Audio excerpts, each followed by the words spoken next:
are starting the Korea high elo climb. It's going to be a very, very fun experience. The guy was a moron. This guy's the fuck up, and he's ruining the game. You lose, shitter, you lose. You had a huge lead, you lost. You did nothing. It's going to be a very, very good experience. 35 minutes standard, Neace shit teammates.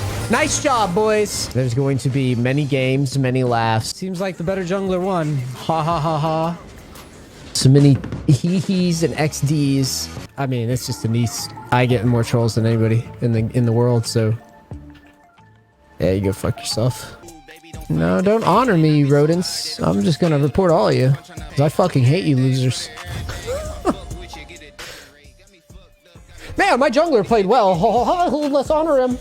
Like, no, bro, like, you can go fuck yourself. Welcome, League of Legends community, to another episode of the Broken by Concept podcast. My name is Nathan Mott. This is Coach Curtis. And as you can see, this is a different setting to what we typically see for the Broken by Concept podcast. And the reason being is that this is going to be a bit of a different episode, sort of an emergency episode, because we've got a pretty serious topic to talk about here, guys, unfortunately. So this is a video follow-up on the We Coach Neace the Challenger video where we went over a bad quality review process. It was just one game. Yep. And over the last couple of weeks, we've had our sort of members, feeding us, things and sort of just spectating Neace's journey because he's such an influential member of the community. And I want to add something that's very, very important here, right? Okay, so whether people are aware of it or not, right? Neace is a massive, massive figure in the League community, to the point that if you go on Google and you type in League of Legends coaching, or I want League of Legends coaching, or you go onto YouTube, League of Legends coaching, Neace is going to be one of the first things that comes up. So there are many, many people out there who are starting their League journey, trying to get better at the game, and their introduction to the game is going to be Neace. Right? And so we need to hold him, as other coaches in the industry, to a very high standard, because ultimately these people, this is their start of their League journey. This is what's going to really dictate their relationship with the game. And I actually want to say one of the reasons we're making this video, and this actually can be quite selfish, I've had people in the past that have come from Neace's platforms to my platform, and ultimately, if Neace has a poor relationship with the game, it is going to flow on effect to many other people in the community. And we're going to have to do the dirty work and undo all of this stuff, all these narratives that have been ingrained. So I think that's really important to note. Really important to the way you're viewing this and we frame this is that this is essentially a case study of 130 episodes of the podcast that we've done. Curtis and I are talking a lot about unhealthy relationship with the game, what a review process looks like, all the narratives that is just plague the League community. So this is a really good case study because Neace has documented his journey, especially over the last 2 weeks when the season started, about everything we talk about in this podcast. And I also want you to, as you're viewing this, let's say you've got a friend that sort of talks this way or doesn't have a review process or open-minded or looking at the team makes mistakes a lot, reference back to this and think, actually, that's what my friends do a lot of. Here's some points from this video, because this is going to be about an hour, and we don't know how long this will be, an hour and a half. Yeah. There'll be timestamps, but we're really going to break down things, and this is going to be almost a perfect video about what this podcast is all about, what we're trying to change in the community. And this is actually, in a way, it is about Neace, but it's not about Neace. What we're about to describe, this case study, can happen to anyone. Right? Neace isn't, some special League play. This can only happen to him. This can happen to anyone, and we have seen it. I've got clients that I've seen this, and it's messy. So to give you guys a little bit of a better idea of what we're talking about, Curtis and I, we're all about the community. Community first. It's not about Curtis and I. It's not about Neace. This is the reality of some of the way people are talking in the community, and these are all comments from Neace's videos. These are not just like nitpicks, like really small comments. These are really liked and lots of replies. So let's just go through some of these, and we won't go too in depth into these, but this is just what. And people can read these in their own time if they want to go a little bit deeper. But these are, and these aren't just one-off. These are basically on nearly every video. And these are the narratives that he's pushing through, documenting his journey. And he's not replying to these saying, guys, no, this is not what I mean. Like, this is kind of like everyone's agreeing. Yes, I have the same feeling. And these type of comments on our podcast videos, these get slaughtered. They just get, everyone comments saying, well, you're delusional, everything. And they're on the bottom as well. That's because they're downvoted so much. So I'll start, this is the main one. This is actually the main comment that we're going to see from JK that really ticked it off saying like, okay, we got a responsibility to community here. So I'll read this out saying, I heard so many people say things like just win stupid when I was stuck. No sympathy, no one believed it when I would show them spots where I would have 12 games in a row where I was the highest win rate on my team with 51% win rate, and literally every other player on my team was under 38% and the enemy team was over 55%. Every single one of them. That happened a dozen games in a row, 9 or 10 games in a row. My solution was to quit playing, and it worked like a charm. Once I realized Riot Matchmaking was programmed like a cheap Vegas video poker machine designed to keep me stuck in almost there, I just quit playing. Turns out I still enjoy watching, So basically his comment saying that the matchmaking, it's all against you. It's got nothing to do with skill in the game. There's no respect for any sort of process improvement. It's a game. It's just about... League is not a meritocracy. It's trying to keep you hooked. And there's comments saying, upvoted comments again. Man, I agree. I have a screenshot from around season 6 when I hit gold for the first time. It was my last promo game and I was 2-2. My team was 4 silvers, 1 gold. Their team was 4 plats, negative win rates. I still don't know how we won, but I got gold and quit ranked for the season. And then another one saying, I main top lane. Every effing game bot lane is feeding 10 kills in 8 minutes. The game is just over. There will never be a way to bring the game back. 80% of the games are like this. I keep track of it. He keeps track of it. 80%. Guys. Every bot lane, okay? And it's all matchmaking. It's all out of your control, right? The Riot are doing this intentionally, apparently. And another one here, 36 likes on Neace's videos. As always, the matchmaking algorithm is the toughest opponent in League.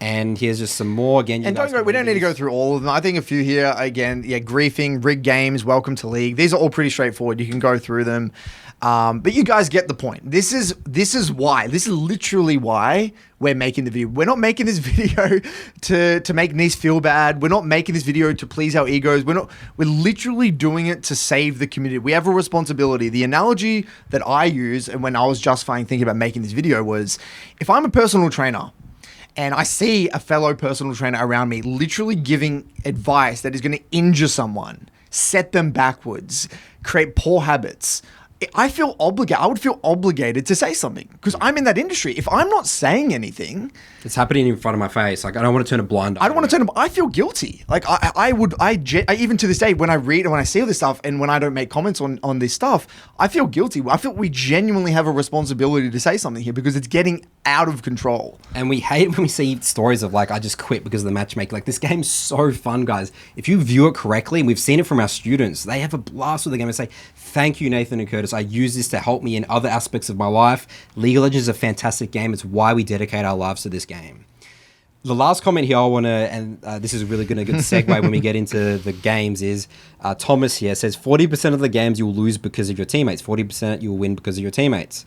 You can only make a difference in 20% of your games. Now, Curtis and I, people credit Curtis for inventing the 30-30-40 rule, and the way that we sort of frame it is a little bit different. 30% are in your control, 30% out of your control, and 40% are totally in your control. So Thomas is severely underestimated how much is in your control in League of Legends.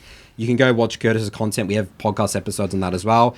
And that's an idea of like 200 games total. Obviously, if you think it's like a pro player. People really, and we have a video on how people misapply this. You need to go into the BBC episode where we talk about the 30-30-40. And actually, Kossi actually says, bro, it's 30-40, not 20. So there's some hope there. There's some hope.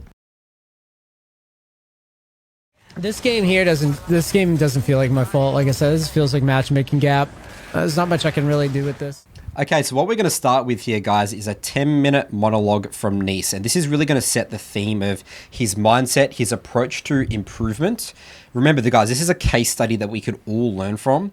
And what we're going to see here is this is not just, again, targeting Neace. This is a great example of a lot of the narratives that we see throughout the community, people that just join our coaching programs, and obviously the comments that we just saw. And there are many other content creators like this. It's not just Neace. We have to remember that. But Neace is the one we're going hard on because he's a fellow coach that we get and the most popular coach. And the most with huge influence. And a lot of the new players, this is their first introduction to the game through Neace.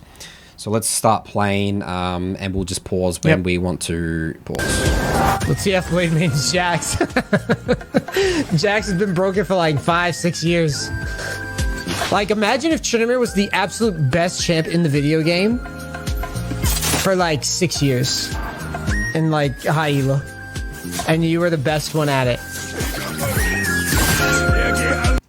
All right, so what we're gonna see a lot from Neace is this constant bringing it back to champions, and champions being strong or weak or OP. Now, let's break down this first narrative here of he's bringing it back to this player, TF Blade. For people that don't know, he's like a really famous NA player. He's got on rank 1 on multiple servers. I think he's rank 1 on NA right now, like 1,000 LP. And he's talking about he's only rank 1 because he's played Jax for like 5-6 years. He's like a Jax 1 trick, and that's the champion's been OP for 6 years, so that's why he's able to get to rank 1. And he's saying that, if my main Tryndamere, because Neace is a Tryndamere player, was OP for 6 years, I would easily be, really high rank as well. That's sort of like the way it's coming across from. Whether or not he means that's the way it's coming across. We've got to remember, let's interpret this as if we're the viewer here. All right, so guys, the way League of Legends works and the meta shifts is that champions get countered by other champions. So when a champion becomes strong, then other champions come in to counter that champion, and then they sort of get buffed and then nerfed, and it's just like this huge cycle. Jax as a champion, especially in high elo games, Curtis and I play lots of high elo on OS, and Jax has games where it's completely unplayable. Like if I'm a jungler and I'm looking to have Jax as a win condition, let's say if Jax is against like a Caitlyn Karma bot lane, you've got a Syndra mid, and a Gragas top lane, like there is clear counters to Jax. So you can't just get away with blind picking Jax and suddenly you're going to be winning every game. But it is very real, right? That a champion can be better than another champion overall, just for their kit is more well adapted to SoloQ, right? And I don't want to discredit that. That is a very real thing, right? And yeah, of course. And also, some people with their mains get lucky with timing, and then they like rocket up like lots of elo. But they can't be consistently lucky across many servers over many years. It just doesn't work like that. TF Blade has built insane champ mastery, and he's actually really good at winning games that are actually bad for Jax, which is a completely different skill set. You can't just pick up the champion and play the champion like TF Blade. So in a way, that comment's like really disrespectful. Pretty disrespectful to TF someone Blade. like TF Blade, who is extremely good at the game, specifically SoloQ, split push and playing top lane. TF Blade got challenger first with a 46% win rate. Yeah, that was the other thing. Dude, that's what I've been talking about, though, is that TF Blade's a great player. I'm no denying it. But isn't it a little fucked up that, like, you could just, like, okay, you have a high MMR account last year, so you, by default, just beat everybody else up the ladder? Like, that's what I'm saying. I guess what I'm saying is that, like, my whole thing is like after trying to climb with an account, I feel like I need some sort of gimmick to accelerate into master tier, at which point like I'm pretty much... So the first thing I actually want to cover back there is talking about how TF Blade had a 46% win rate. That was talking about the first couple of days of the season. In the long run, guys, if you maintain a 46% win rate, no matter what rank you are or what rank your account MMR was, you will drop. And it's so ridiculous. I actually feel so upset that I have to explain this. Like, why do I have to say? Why do we have to sit here and stand here and say that if someone has a 46% win rate, they're not gonna climb? Like, at the end of the day, right? It's what people fundamentally don't understand. It's just so simple, guys. At the start of the season, it's not about who the best player is or anything like that. It's whoever gets the most games in, right? Even on our server right now, this happened every season. Right now, there's a player who's rank 1. Same thing happened last season. They get high elo because they play the most games. They spam games, right? Me and Nathan have something like 40, 50 SoloQ games. They have like 150 SoloQ games or whatever it might be. They get high elo, right? Because yes, they have the MMR from last season. But what happens? Oh, everyone else starts playing now. Oh, they're not as good as their skill level doesn't match up to their LP. And what happens? Oh, you keep playing games. The ladder naturally acclimates and will put you where you deserve to be. The SoloQ ladder is a meritocracy. And the SoloQ ladder cannot be measured over the course of 100 games. That's why the SoloQ season is 150 days long. Right now, it's 150 days long. That's why it's not a week, right? So why are we talking about the player who gets rank 1 at 500 LP in the first week? It's also a completely different setting with the whole high elo players, because we start at Platinum 1 and then it's just the gains, everything's weird. But if you're the normal average SoloQ player, the way that the preseason works is that you're just basically playing your placements. You'll get to about around where you finished last season if you had like 5-5, but if you went negative, you might be a little bit lower. But again, it's always going to put you eventually where you're ranking. So to be honest, this sort of part of the monologue there, it's sort of not really relevant to a lot of the player base. Well, he's using this specific case of TF Blade getting of ranked a one short sample size. with a small sample size to kind of prove that, you know, MMR is the sole dictator of who climbs and who doesn't climb in SoloQ. Now, I really want to talk about this quote here. I want to play it one more time because it's a very important quote. Is like, after trying to climb with an account, I feel like I need some sort of gimmick to accelerate into master tier, at which point, like, I'm pretty much set, right? Let's just understand. I need to say that again. This is such an important quote because I call clients out in my program for this all the time.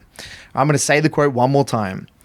After trying to climb with an account, I feel like I need some sort of gimmick to try to accelerate to master tier, at which point I'm pretty much set. So what that basically means, right, what he's saying is that he believes he's actually a master tier player. Right. And we get clients like that all the time. They think that they are, you know, I'm actually already like a Diamond 4 player or a Master Tier player. And I just need to get games in, you know, play anything, just get the quickest way to get to that rank. And the reason they think that is then I can try. A couple of reasons is that they were either that rank previously or they've maybe beat one or two players in that rank at one point, like one or two games. Yep. And over the long run, again, if you're not Master Tier player, if you're not Master, you're not a Master Tier player. That's the reality. You have to treat your SoloQ right now. If you're in Diamond 4, you have to accept that you're a Diamond 4 player. Every season, I've done this, whether this is in O's, doesn't matter what server you're in. If I'm Diamond 1 right now, I can't, even if I was Challenger last season, right? You got to believe that you're a Diamond 1 player and you just got to get that little bit extra higher. You got to prove your rank every single season. And then suddenly the games become completely different, and then I'm able to adapt in these type of games. It's too much chaos for me. You got to adapt, guys, it's not even about the rank. It's just, again, I've never seen... Goodness, what's our philosophy? We've never, ever seen or reviewed a client. I've done 6,500 VODs, thousands of clients. You've done thousands of clients. We've never seen someone that didn't deserve their rank. Never. Never seen it. And I'll be very encouraged as well for the comments, someone to bring someone to me who's not the rank that they I think that's a very important thing to say. You've done about 6,000 jungle 6,000 only jungle reviews across 4 years. I've done about 4,000-ish, 4,500 over like 3 years or something. We have never, ever seen a player that has proven that to us. No. Just let that sink in. Only mid. I've done only mid. He's done only jungle. Across all servers. NA, EU, Greener. Never seen it. All different ranges. All different ranks. Gold to master, gold to challenger, everything. Players. Never seen it, guys. That I like climbed and like fucked around in the preseason. It kind of makes things wonky. I feel like if I took a new account, figure out a strat right now, and took a new account, run it, it'll save me weeks, months to climb. So there's so much to unpack here, but I don't want to get bogged down to the details. But okay, there's important themes that we need to address here that we're going to talk about through the entirety of the video. He talks a lot about running a strategy, figuring out a strategy, or a gimmick in his words, that will get you to the rank where you belong. Where that's the Holy Land. Yeah, once you get there, everyone's good. So then that's where I belong, and I'll be able to win games, and I'll be able to climb and improve. But because I'm not at that rank, I can't improve, and these players are so dog shit, they're holding me back. That's the reason. Gimmick. I need whether it's a new account, whether it's better MMR, whether it's a gimmick, a meta pick. I need to find a way to get to the rank that I truly deserve to be. And we hear this in clients, and if our clients say that, you call them out straight away because we know they will never, ever get results. In the long term. So gimmicks do work. And, yes. And that's the thing as well, is that Neace has had lots of success. That's why it's reinforced in his mind that it works. But in the long run, it really screws your entire journey and where you think you are as a player. That's the thing. It completely fucks your perception of League of Legends in general. I actually just found just thought of a really cool analogy. You know how before we saw that YouTube comment talking about how League's like this cheap Las Vegas like little jackpot machine, whatever. In a way, what swapping champions does and picking the meta does, it gives you that short-term dopamine hit. You get a few wins because you're playing the strongest champ in the meta. Get that, 100 LP, 200 LP, the champion gets nerfed or the honeymoon period wears off, boom, you go back down. And what playing the meta is, it's like getting you hooked. You get that feeling of playing the meta and climbing that little bit. But in the long run, you're actually, like in the casinos, you're losing money over the long run. They just give you that little bit of a hit to get you enough enough to keep you sucked in. That's what playing the meta does. And that's what's actually happening in Neace's Climb, which we'll show later on. And then suddenly, again, you lose that $100,000 because you're like, oh, and then you're in this cycle. Such it's a big hole. Well, it kept on working. I got the 100,000 back. Let's go again. Let's go even harder. On and the you're actually going net down just slowly chipped away. Yeah. That's not good.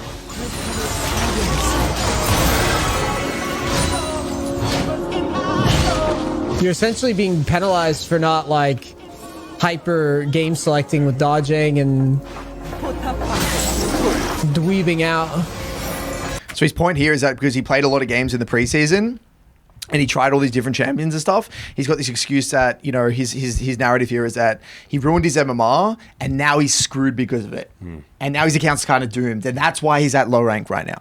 I just want to say as well is that he says the system punishes him for playing. But the system punishes you for making, we're going to get into the details later, the mistakes that we're going to be looking at. It punishes you for losing. If you win, the system rewards you very well. No, it's more specific. It punishes you for making bad quality decisions. Simple as that. Like, do you guys agree with what I'm saying? Also important to note as well is that you can fix accounts, guys. I've fixed accounts with really bad MMR before. I talk about my story all the time in season 10. I was down at Platinum 1, Diamond 4. I think I was playing like Platinum 2 games. And then I said, it was like the last month of the season. I said, okay, I'm going to really get into the fundamentals, champion mastery. I played Nunu, I played Hecarim, and I fixed that account in the span of 1 month of literally just winning lots of games, getting into the details, having champ mastery, and I finished that season. You can look on my Nathan Mod account, Master 0 LP. I finished that season. And the only reason you were able to do that, you talk about the story a lot, is because you dropped your ego. You realized you weren't the player you thought you were going to be. Accepted my reality of my You thought you were, sorry. And you accepted the reality of your skill level. You dropped all the expectations, and you just focused on getting better at the game. That's it. And I wasn't even thinking about wins and losses. Just everything was about decision making. Decision making equals results. Okay, so here's the point that I'm trying to make. All right,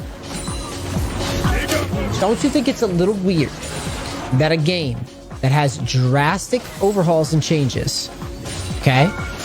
Don't you think it's a little weird that an account that was already high elo last season, by default, when the season starts, if I win 10 games and they win 10 games, don't you think it's a little weird that they are now like 100 games in front of me in terms of LP? Like, not saying they're not better. No, I'm not. Well, let's put it this way. I'm not saying that that they may or may not be better.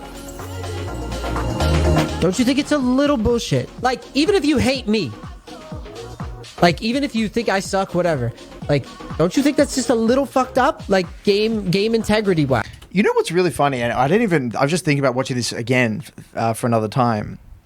Imagine if Riot did that. Imagine if Riot did this hard reset where everyone started at goal 4. Everyone's doing their You know how placements from angry scratch. people would be?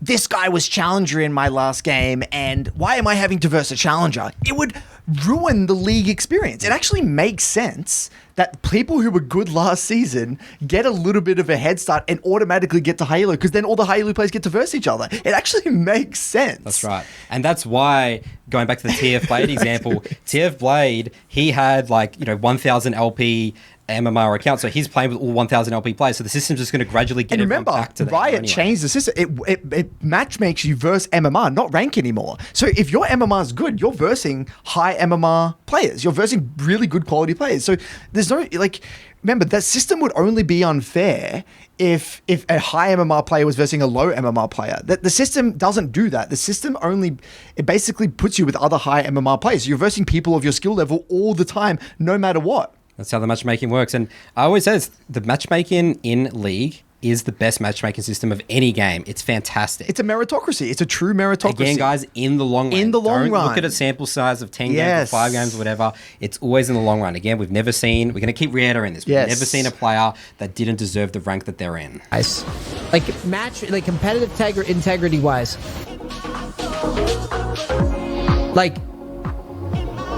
Other than... okay. Okay, I want to say one thing as well, right?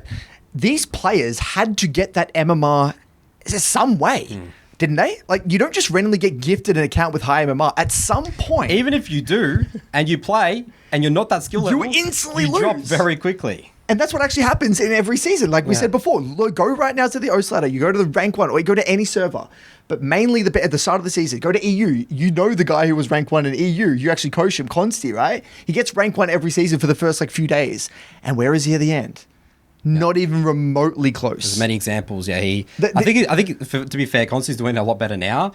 But yeah, he started off, playing a lot in the early season, and then he finished Grandmaster, and he was like, didn't even finish Challenger. No, he was Think about that. Rank 1 didn't even finish Challenger. Yeah. So again, in the long run, guys, it always nets the system always works. The only time you'll see this is again in short term. You look at the accounts that get rank 1 or whatever, they don't have any games. Look at the end of the season. Why wouldn't everybody have to climb through the same bullshit? Okay, because if that was the case, that's the opposite of competitive integrity. That's right. It's unfair for me to be...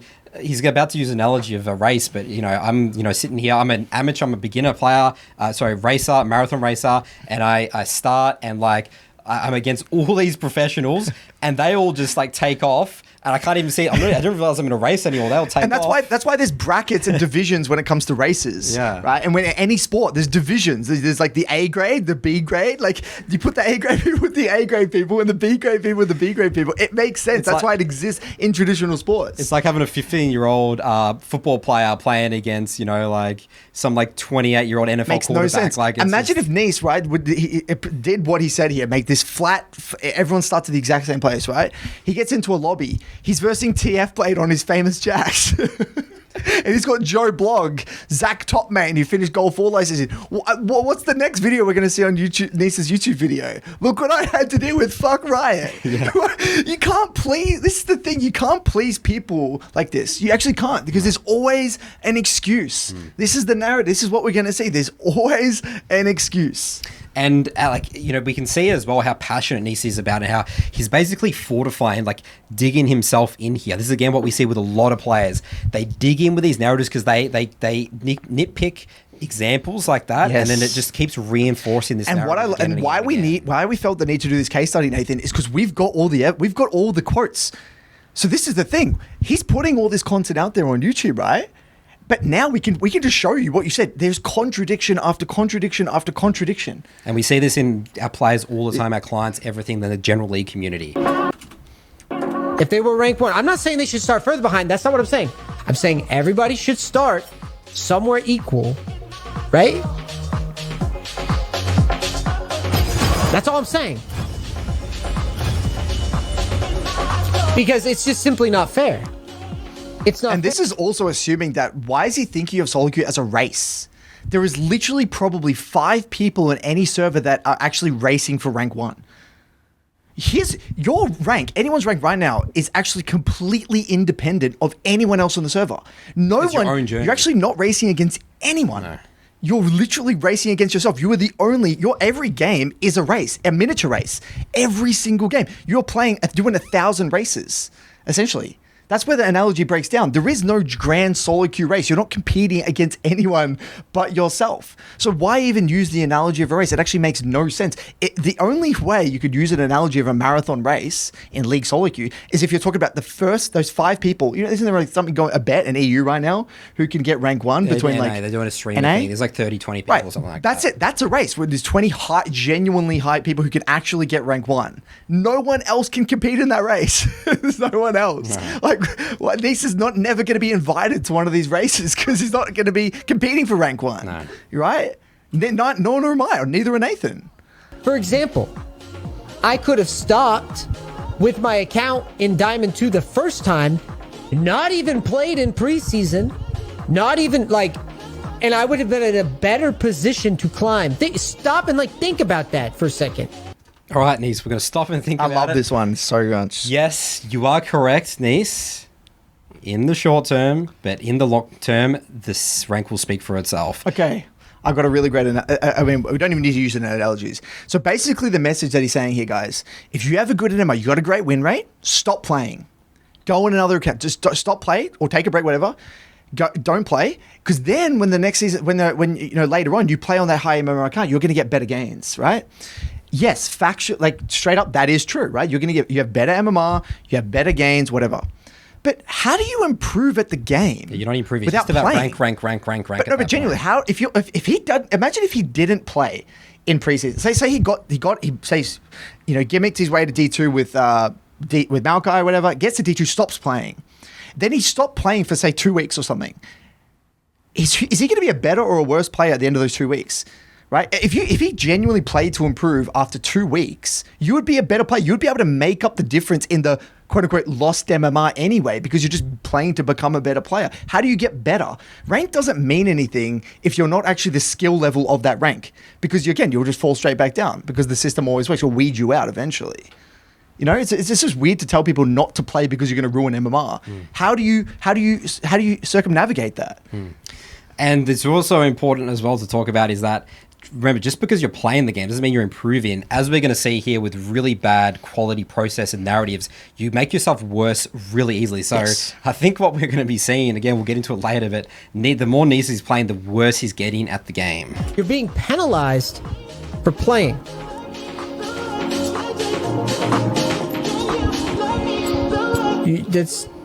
That's really what it is. Like, yeah, just think about that statement. We're getting penalized for playing. So how do we improve if you don't play? I don't know. You just study VODs all the time, and I think that's a little dumb. You're being punished for playing.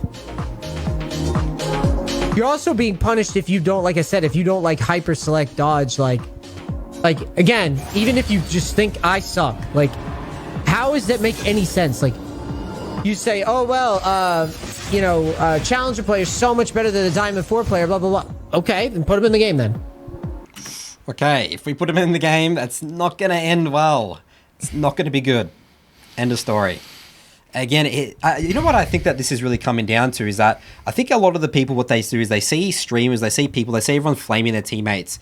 They don't realize how much better these players are. And they think, oh, I could do that easy. I think what Neace is really saying is he thinks he's a challenger player. If he was on the same footing with TF Blade and they heard the same thing, they'll be on the same race together and they'll be... Oh, well, quote, he thinks that he's a master tier player, and that's when he's all set. Once he's master tier, he's playing with people he thinks he's probably a master tier career from what it sounds like.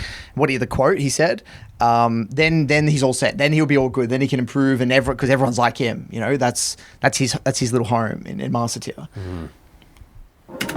What's the harm? Like, if they're so much better, what's the harm?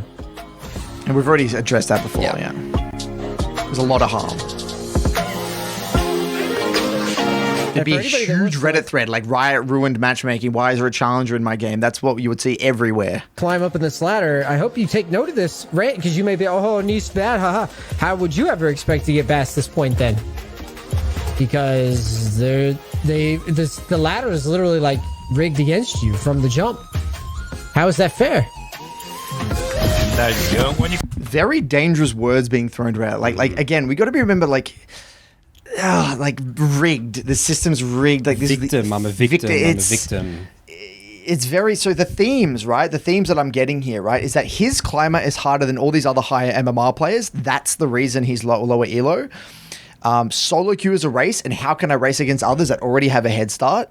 In reality, I'm a master tier player, and if I was there, it'd be all good. I'm having to deal with these trash tier lobbies. That's the reason I'm losing. He needs a gimmick, hence the champion swaps to get him to master. Then the real climb starts. So this is the narratives that we're going to see. Let me give you a metaphor. Themes. You are now entering you're entering a marathon. Okay. Last year's winner ran a 4 hour. I don't know what the best marathon times are. What the fuck they are, right? Last year's winner, we'll just say, I'll find it. Hold on. Marathon 2022 winner. Okay. This dude right here, his name is Iliad Kipchoge, whatever the fuck his name is, right? 2 hours and 1 minute marathon. Okay? 2 hours and 1 minute marathon. So you're like, oh, I want to be a professional marathoner, right? I want to be a professional marathoner. Okay, great. 2023, you start training. You get ready to start at the start point with everybody else, and they're like, "Yo, where's Iliad at? I can't see him." And then the race organizer's like, "Well, he won the last marathon, so he gets to start a mile in front of everybody else." And you're just like, yo, what? How am I ever supposed to beat him then? Hello? So he just gets a insurmountable advantage? Hello? How is that fair? Everybody would lose their shit, right? For some reason in League of Legends, that's what happens, apparently. I didn't actually know this because I haven't spent a honest season climbing. Usually had been like, oh, climb, rush up the ladder. That is a really important quote You there. just said that. Again, that's going back into the frame. Very It's important. about rush, gimmick. But also, I haven't done a full season. I haven't done a full season of SoloQ. That's what I really want to talk about. He actually doesn't really know much about the SoloQ ladder. Like, he doesn't have these experiences. So I think that's important to note there as well. Obviously, we don't need to break down that marathon analogy because that's we've already broke it down. This is absolutely ridiculous. It's not a race. That's right. And we've already explained exactly why that's the MMR is needed. At LP, you'd be done with it, right? Playing here from the season start, I'm seeing all this fucked up shit like this. And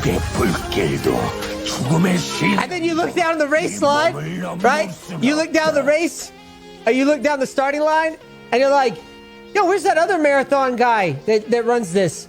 And then some guy like raises his hand. He's like, that's my partner. At the halfway point, we swap out. That's doing.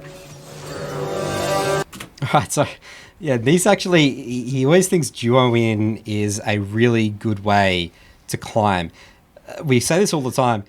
We've never seen a duo queue of the same skill level actually climb consistent, like really crazy ranks. Again, it's going back into like, there might be some gimmick of like, let's say Tariq. Again, you can't, let's be careful because you can climb with a duo. Duo can be good short term. Again, duo can work short term. And if you have a very set strategy, you have a partner that you actually play with long term. We addressed this on the BBC. I don't want to go into this too much, but why it's not good for the majority of the population is because you don't improve. That's it. That is why. It tarnishes the learning cycle. It actually has, regardless if it works or not works, you're not actually getting better at the game. You just get to where you plateau. I mean, always long term. That's right. Long term, it doesn't work. Again, a lot of the things, like the meta. What you got to realize about the approach from what you'll find a huge difference in our philosophy is Neace is short term. We're long term. That's right.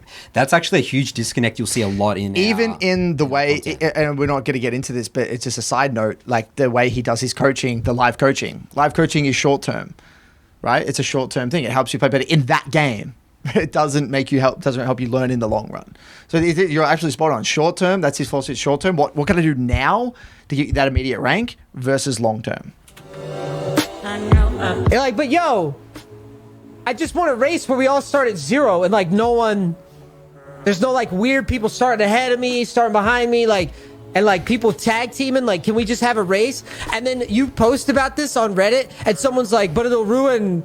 There's so many traditional sports that you could use that could break down this analogy. Even you could think of like UFC fighting. Yeah. Why would it, and even like any fighting combat sport. You have someone who's got a 0-0 record, no idea fighting, and then suddenly they're fighting. And then the new season, new year, whatever, they have to come out and adverse the best fighter with like a 23-1 record. Yeah,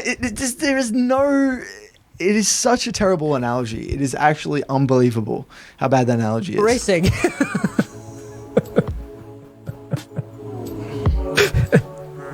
It'll ruin low elo racing if everybody starts at the same point. And you're just like, wait, that sounds really stupid. And then all the low elo racers, there's like thousands of them, like, no, you're stupid. They're just so much better than you by default. And you're just like, bro, I just want to start at the same point though. Like, no, you don't. You don't want to start at the same point. That will be the most miserable experience. No, you don't. For new players, everyone coming to the game. And when the season starts, no one would actually play the game. It would instantly get to that point no matter what. Yeah. It would literally instantly fix within a week. Yeah. So, I mean, maybe we could do it for a week and then we just say, platinum, silver players, like, no one play for until all the system corrects itself. Yeah, it would instantly correct itself. Yeah, it wouldn't matter. That's all I'm saying. Like, if they're gonna beat my ass, can we all start at the start point though? Like, that's fair. They're better, sure. Just can they prove it, please, fairly, like everybody else? They've already proved it. They've already proved it. And again, that's not. You think that's what everyone sounds like in League? No. No, they would complain their ass through the whole placements. They would complain every single day. We wouldn't hear the end. We wouldn't hear the end of it. It would be out of control. Again, I think this is, a player that we're seeing here. The narrative is that they think they're a higher rank than they actually are. That's correct. That's one of the narratives. They are completely overestimating their ability. That's correct. Like, again, if you hate me, fine. I'm just And again, we're not. And I love this. This is not about us hating Neace. Really, it's nothing about that whatsoever. Again, this poor viewers look at people agreeing him in the chat. That's what we care about. We hate the message. I don't know Neace. We don't know Neace personally. Well, this is not a hate on Neace as a person. It's the message and the people in the chat saying, yes, I agree. You got a really good point. That actually changed some guys before said, I changed my mind now. It's a really good point. Speaking in nuance here, I don't understand. You can worship these high elo players, these pros or whatever. Great. Then why does not everybody start on the same foot? Because I can't sit here playing these games and think to myself, yes, everybody experienced the same things I did. They didn't, and that's bullshit. That's bullshit. Okay, I need to talk about this. I've got the quote here. Okay, ready? I can't sit here playing these games and think to myself, yes, everyone experienced the same things I did. They didn't. That's bullshit. What is that inferring, Nathan? It's inferring that he's special because he's having to deal with these terrible game qualities, these shitty lobbies. Bad matchmaking. He's playing with shitty players. That's why he's struggling. That's unfair. These other players don't have to deal with that. They're not experiencing what I'm experiencing. That is why they're high elo. That's why I'm not the same elo. That's what it's inferring. That's right.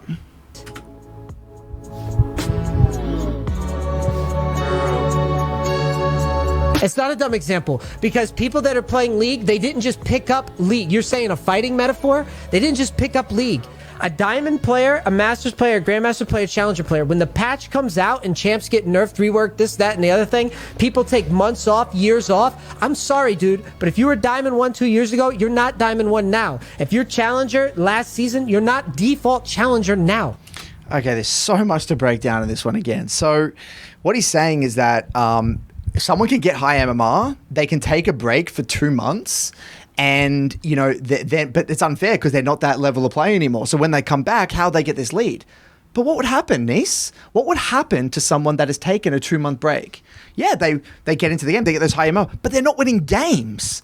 They literally won't win games. So what will happen? That high MMR will dissipate so quickly if they are not versing people. Because remember, the way the matchmaking works, Neace, is that you verse people with the same MMR. So you're spot on with what he said there. If you were Diamond 1 2 years ago, you're not Diamond 1 now. You got to have a better time spent. 2 months. A Challenger player 2 months, they'll probably be able to pick up the game. Might have some meta things, but they'll pick it up pretty quickly and probably be pretty close to Silver. One of the points he's making is in 2 months, a Challenger player or a Diamond 1 player is going to be so much different 2 months later. Again, for the first maybe week or two. Yeah. But they come back. If they've taken a month break, two weeks, they're back and they're basically similar to where they were, right?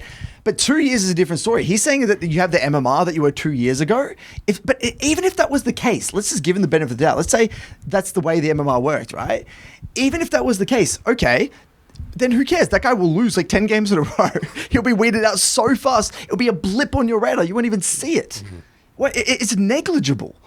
It won't matter. Now, this is really interesting as well that he says that quote, right, where he says, if you were Challenger last season, you aren't default Challenger now. It's so interesting, so convenient that he uses that in this clip because there's, that was one of his big things that he has, he was Challenger in past seasons. He says that all the time, right? He's a Challenger, ex-player, season 8 or season 9 or whatever the hell it was. This is one of the themes. He's cherry-picking evidence to support whatever argument he's making at the time. When people were criticizing his Challenger, he's got the Challenger backpack, saying, look, I'm Challenger, I got the backpack. That's a backpack from 5 years ago, dude. So now you're conveniently using the idea that if you're a Challenger, you're using it now because it supports your argument, but you weren't saying that a few months ago when people were criticizing your rank. It's interesting. It's just, this is constant, just whatever the narrative is at the time, he'll cherry pick evidence to support that narrative. There's just what I'm getting here is there's just no responsibility for SoloQ, no responsibility, not understanding that if I don't go to the gym for a year, I had this awesome physique. I'm gonna lose that physique, and I'm gonna have the knowledge maybe to get back to that physique, but I need to work and build that up again. Like the same thing works in League, and again, I think this is the overall disrespect from the game that Neace is saying in terms of gaming in general. People just think it's fixed skill. fixed skill. There's no growth mindset. So if anything, this is just demonstrating a very, very fixed mindset towards the approach of, basically this is what it's saying, that improving doesn't exist in the game, and you actually can't get worse or better. That's right. People will just fix. Every game, it's about the LP you win or gain, not the skill you gain or lose. It's literally just LP. It's apparently LP is like this foreign thing that it's just like, it has nothing to do with you can't actually get better. You start, like, the MMR dictates everything. The MMR, if you have bad MMR, no matter how much you improve, no matter how much you get better, it doesn't matter. You're not default challenger because you won 10 placement games. You get a huge front lead over everybody else. Like, fuck off. That's not fair. It's just not fair. That's all. You can't, like, can't you see? It should be meritorious. That's how talent comes up. It should be meritorious. That is not an argument to say that SoloQ is not a meritocracy at all. At all. What about what he just said about the MMR system impacting League of Legends SoloQ being a meritocracy? If it truly wasn't a meritocracy, right?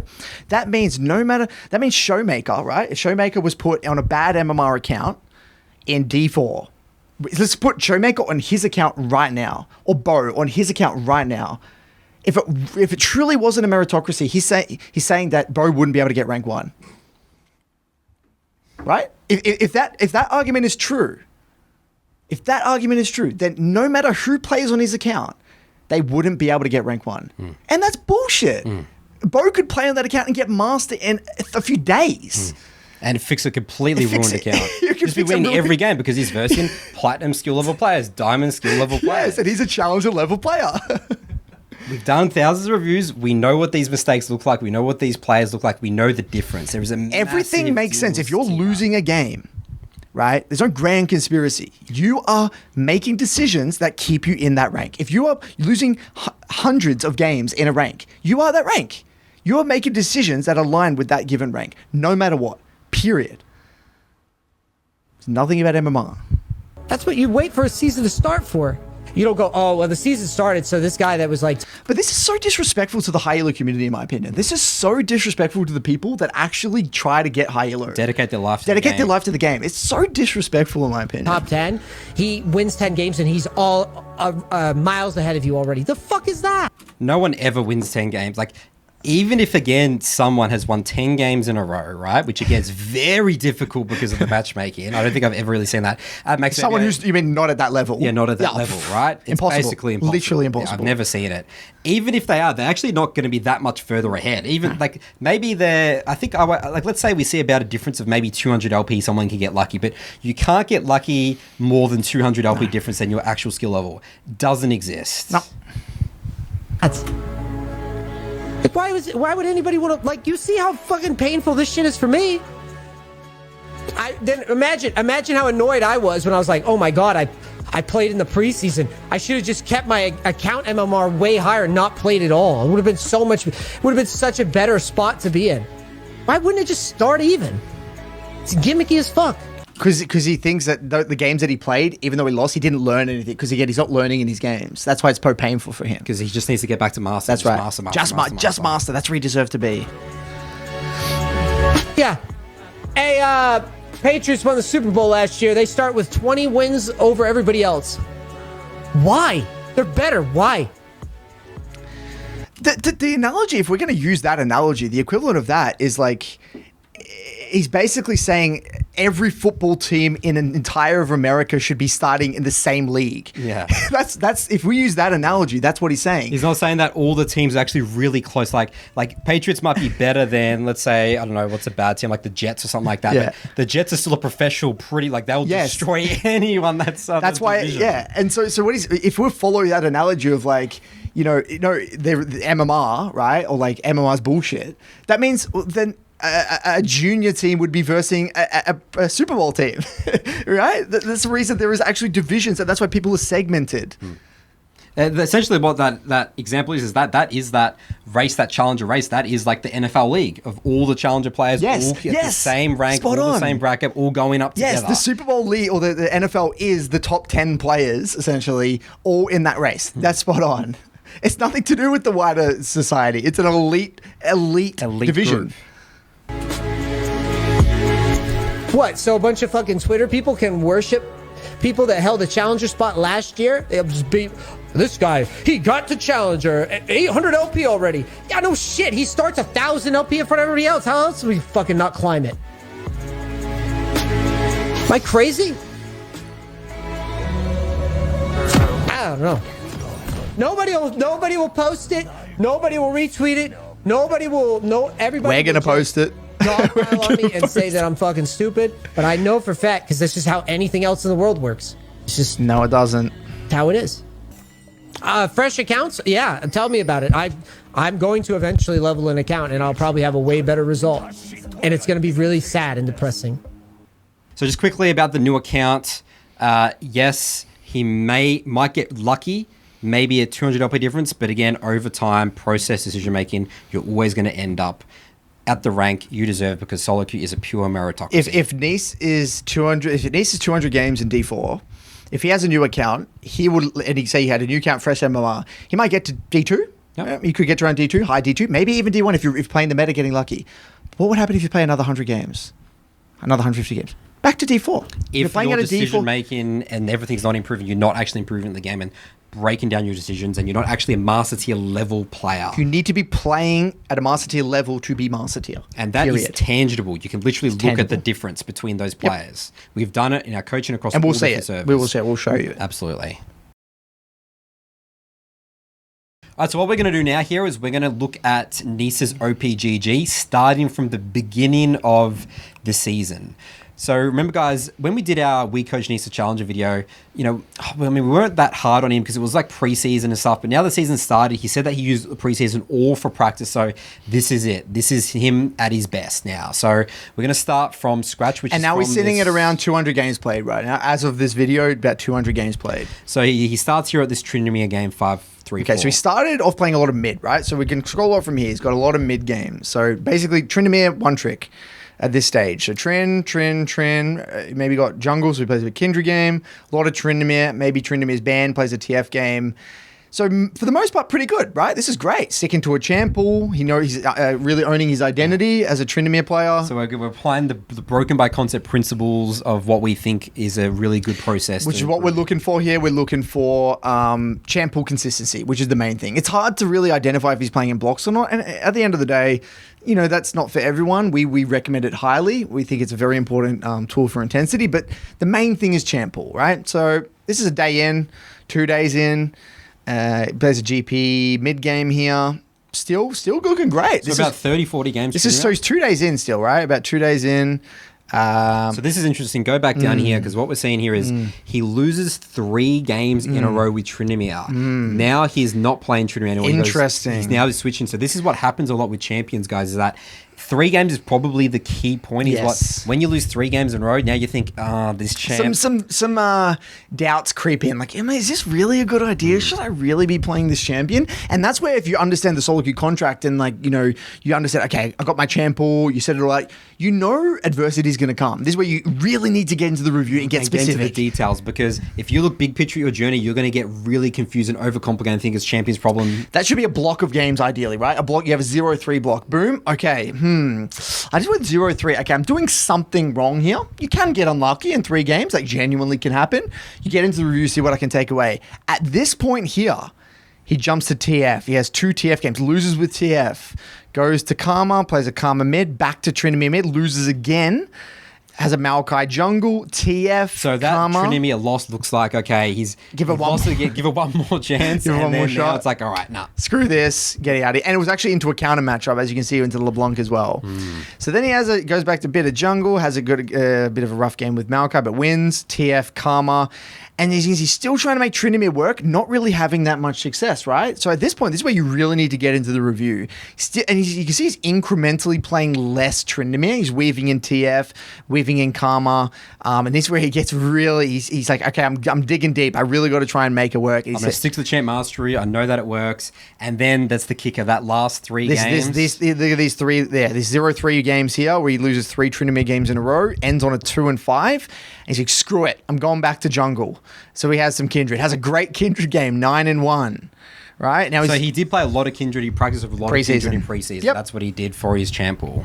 Okay, so now he's like, all right, I'm going back to... So it looks like this is where he kind of made that shift from mid to jungle. So he's actually swapped his role. Not just swapped the champion, he's actually swapped his role, which is unbelievably big and not something you really want to be doing if you want to actually make a climb. Like, that's something that's a decision you ideally want to make in the preseason, right? That's what the preseason's for. This is 3 days into the season as well. We're 3 days in, changing 3 or 4 days in. Which is, yeah. Okay, so now he goes to jungle here, right? And he's playing some Kindred, Maokai, a random Kassadin game, Maokai, Kindred. So it looks like he's really sticking to the Kindred. It looks like that's the main champion here. And Maokai. He did play a bit of Maokai in the preseason as well. So he's got Kindred. Maybe that's his pool. Maybe he's gone to jungle. I'm done with Trinity. I'm going back to Kindred Maokai as the pool. Plays a shit ton of Maokai. Then Nidalee comes out of nowhere, right? So Nidalee, back to Kindred, Maokai.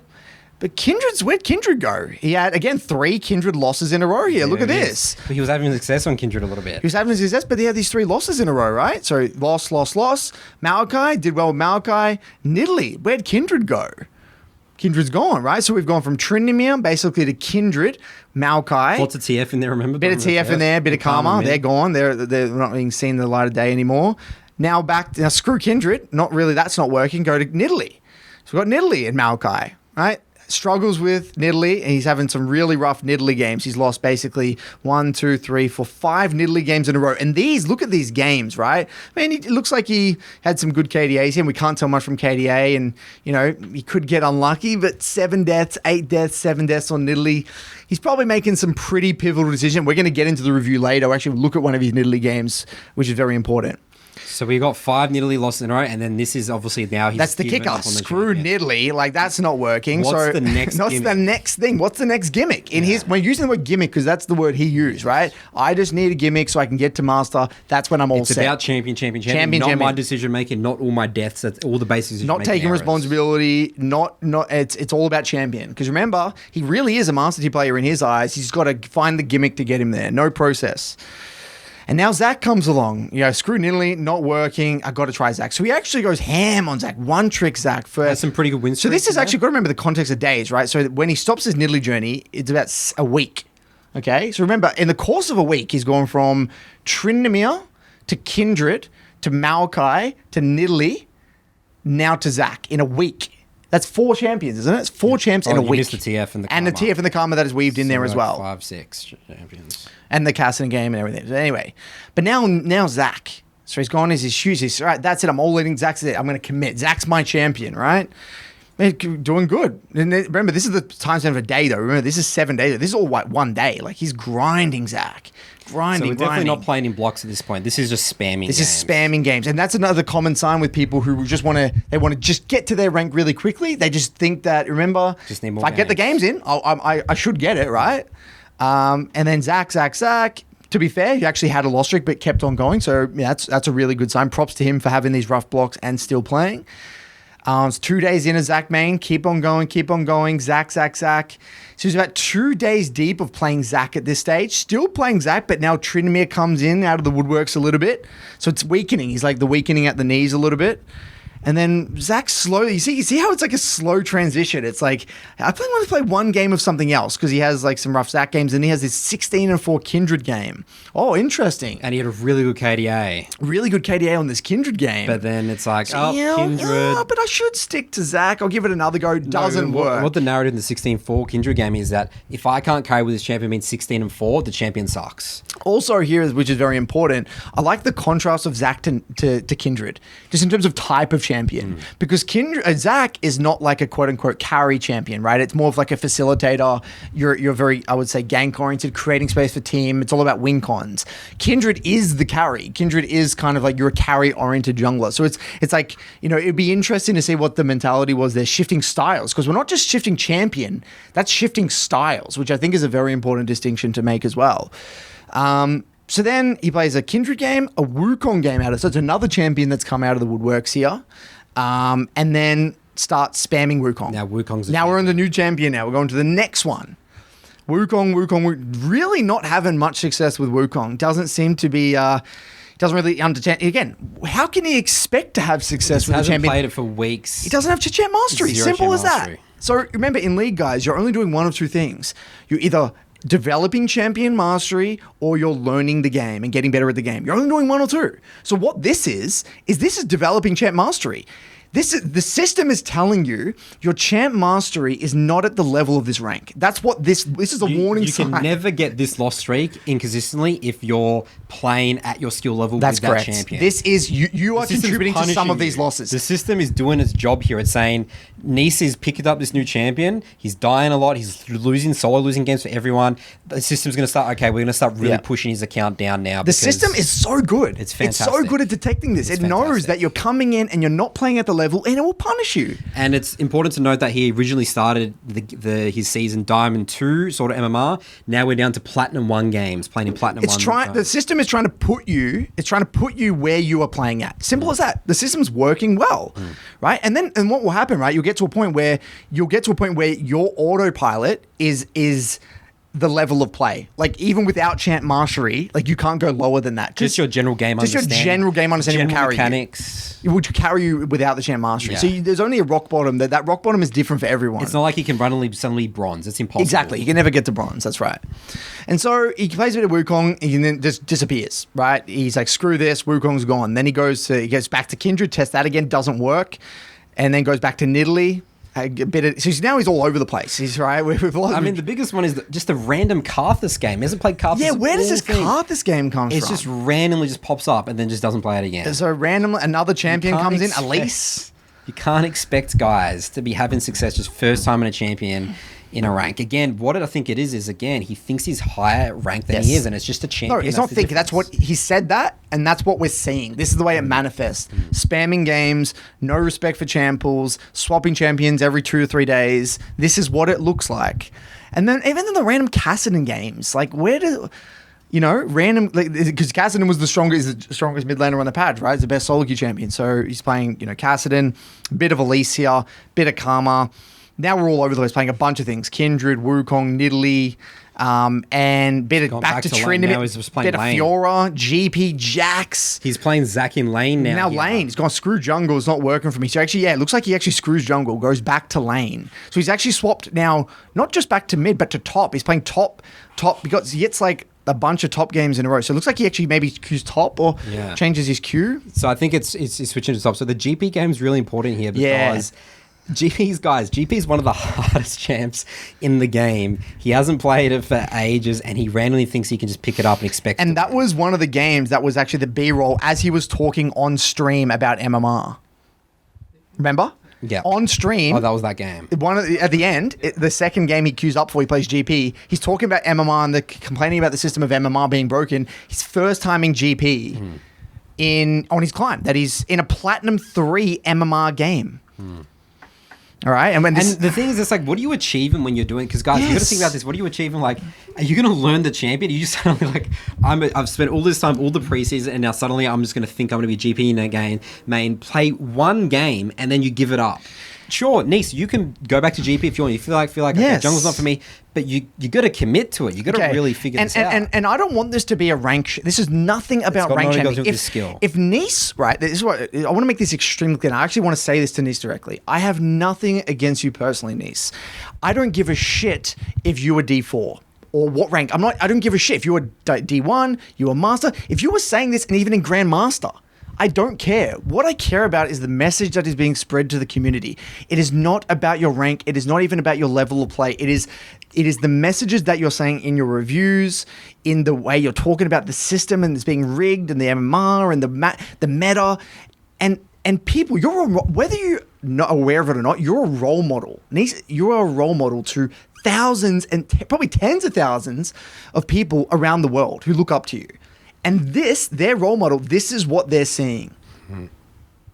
And the key thing as well is you're not just like some random streamer or something like that. You're someone that's putting on you're improving at the game. It's like, guys, like I'm part of this journey. I'm documenting. You're really proud that you're documenting, which is great. Yeah, that's great. It's great that I love that. We can learn from this, but we're not even close. We're doing the complete opposite of this is opposite of a journey. Everything we've talked about in the 130 episodes of the Broken My Concept, and we've seen this so many times from clients, and it doesn't work. Does not work. And then random Agurin game, Olaf top comes out of the woodworks, Blitzcrank support, and then finally he finds about a Hecarim. He's like, screw it, I've decided, this is 2 days ago. Hecarim. I'm going to Hecarim. Back to jungle. So he screwed the top, right? He's playing a lot of top here. And then he goes back to the jungle Hecarim. And then as you can see, he's been spamming the crap ton out of Hecarim, which is, again, great. Please stick to the Hecarim. It's fine. He bursts for Trinity because he's probably putting Tread to be a mid second. That's completely fine. Nocturne here because Hecarim was picked. That's also fine. And just playing a shit ton of Hecarim. Great. Okay. Guys. What we would... So again, there's nothing wrong with him even playing Hecarim here. Just stick to it. Just stick to it. Respect champ mastery. Respect champion mastery. Because the more...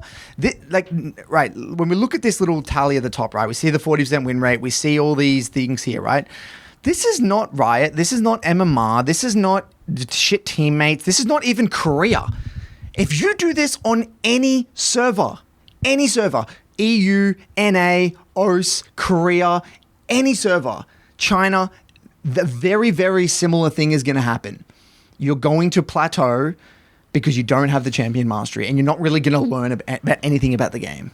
And going back to our rule is that champion mastery is you're doing two things. Either learning champion mastery, which Neace is always coming back to, so he's never actually able to improve at the game itself. That's why he's stuck. Reading the map mechanics, and that's why he's stuck. But not even stuck, getting worse and worse and worse. Because that's right, you're getting worse. And this is the thing, is that, just because you're playing, the more you spam, the more the narratives come in, the more you're looking for the gimmick, the more you're digging yourself a deeper hole, and it gets out of control. And if you don't believe us, what we're going to do in a second is we're going to get into the details, which we love with the BBC. We love getting into the details, and we're going to just see the decision making.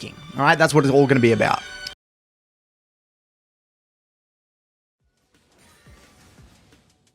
Dude, I'm telling you, as I play more and get better, I'm getting more and more convinced that I'm being like win traded against or something. All right, guys, we're going to get into the details of his gameplay, something we love to do in the BBC universe, in our coaching programs. The key thing here, guys, is that, okay, I'm going to get into the details. I'm going to sort of talk about how I'll review this at different sort of levels, but the key thing is the way he's sort of talking about his teammates, but more specifically, the way he reviews the game. So really important, I need to show this for context here. We're going to show the first 9 minutes because that's where I get to the end of review point, show his review, the way he thought of things about it. And again, guys, approach this from how would you review this? How are you thinking about the mistakes that your teammates mistakes, or, is this an individual mistake? And the curiosity mindset Curtis and I always talk about. So let's just quickly look at the team compositions here. If I was to, in my gold reviews, I don't really go too much in depth into pathing. I just make sure we're following good fundamentals, make sure you're a strong jungler. We can path to wherever we want, but let's just make sure that... So that's if it was gold. You'd path wherever, just trying to get the jungle path down, essentially. So jungle pathing down and then clearing camps. So if this is more high elo, like Master Tier Plus, if I'm thinking about, okay, or Diamond Plus, Platinum, even high Platinum, Nidalee Renekton is a really important combo. That's what you see competitive all the time. I do have a Mordekaiser bot, whatever, but I'm just pathing top out. There's no TP, going to be Chaos, has Ignite, really simple. So you would start bot. Start bot, path towards top. Versus in Maokai jungle as well. Maokai jungle is really weak. So Neace decides to start top here. So we need to track where the enemy jungler starts level 1. Enemy bot lane's already showing in lane, so it looks like bot lane's not leashed at all, but obviously junglers can do a fake leash. Maokai can start Raptor start. So we're just clearing. I'm not gonna really get too much into his clearing the camps. He finishes around that same time, but overall this game, guys, notice how I've really said much about mid in terms of game plan. Mid's a Tahm Kench versus Galio.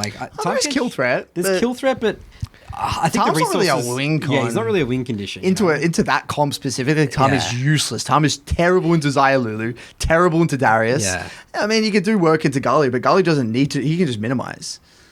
All right, so Darius actually looks like that he was started in the brush there. So this is we don't know where the enemy jungler started at all. So we need to operate in the early game. We don't know where the enemy jungler starts. All right, so we do red, Krugs, Raptors. Looking at mid here, I sort of skipped over it, but it looks like mid hasn't warded at all and he's pushed up. I always talk about, you got to make sure you're seeing where they ward, but Miguelos looks like he's trying to hard shove the wave. I'm not really sure what he's trying to do here. This is a great adaptation. Good adaptation, yep. Good camera panning, identifies that mid was really overextended, and it's a great gank. Good spear.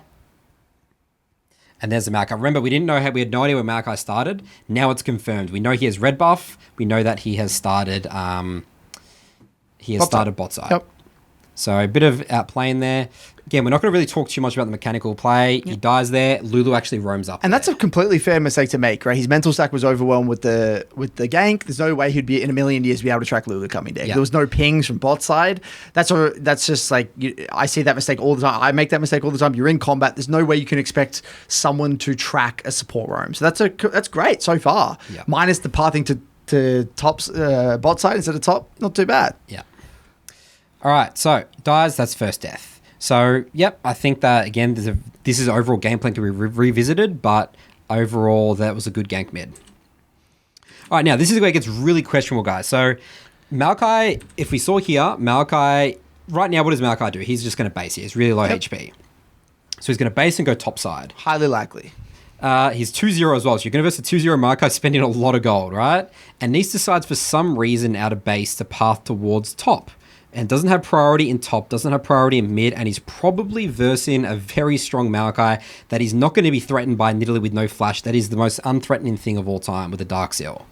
Okay, so, some camera panning, but he's not really focusing top where he should be looking. I mean, but there's no point looking bot if you're pathing top anyway, right? It's just useless So this is completely coin flip. All he's going here is for a crab. It makes no sense, right? All you need to do is go back to your bot camps, clear your bot camps. Clear camps. Yep. So it looks like he's overcomplicating the game, trying to be really aggressive. Sees a Maokai here. This is pure luck, pure coincidence, all right? Maokai didn't decide to base, and again, no priority in top and mid, so he's looking to chase down this guy. So this could get really messy. If this was a master client, you'd probably look at the spear usage a little bit there, potentially. Yep, we're missing a lot of spears. And that's crucial for Nidalee. Miss another spear. This is going deep. Maokai here could have just ran out as well. He could have just ran out there, yeah. Like, that was a lucky kill, to be honest. Yeah. I view that as a lucky kill. Maokai shouldn't even be there, right? So... It's make sure, even if situations are going good in your games, guys, really think, is this high percentage? Does this make sense? Is this replicable? Is this replicable? Another spear miss. That's a really important spear. That's a very important spear, That could have been really clean kill. And then they get some kills here. Instantly goes to the Gromp. Yeah, okay, sort of the closest thing to do here. I think this is actually a fine decision. Just quickly get the Gromp. We'll get it real quick.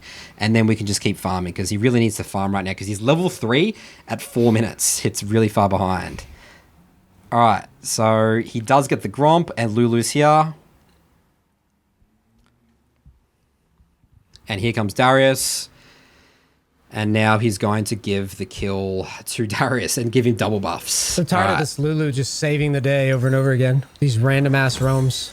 All right, so now he makes the comment there about Lulu making random ass roams. Now, that's a really good roam by Lulu, but the way that, again, that's not random. It's when the rule of thumb with League of Legends, guys, is that if there's an extended play, an extended fight for a long period of time, you always need to think about who could potentially come there, and supports can easily roam there pretty easily. Yeah. Especially, the higher elo you go. So, but again, I wouldn't focus that too much on gold clients. Gold clients are like whatever. Yeah. Even low plat, probably whatever. Yeah, that's whatever. If it was Diamond 4+, you would probably definitely mention it, right? But again, that's the language that he's using. It's just it's not random. You got to be more curious, ask better questions. If you instantly label it as random, you're not going to go back in the review and be like, oh yeah, like what were the signs that Lulu could come here? All right, next thing here is that Neace is really far behind the experience of Agurin. He's just hit level 4 by 5 minutes 30 seconds, which is really slow as a jungler.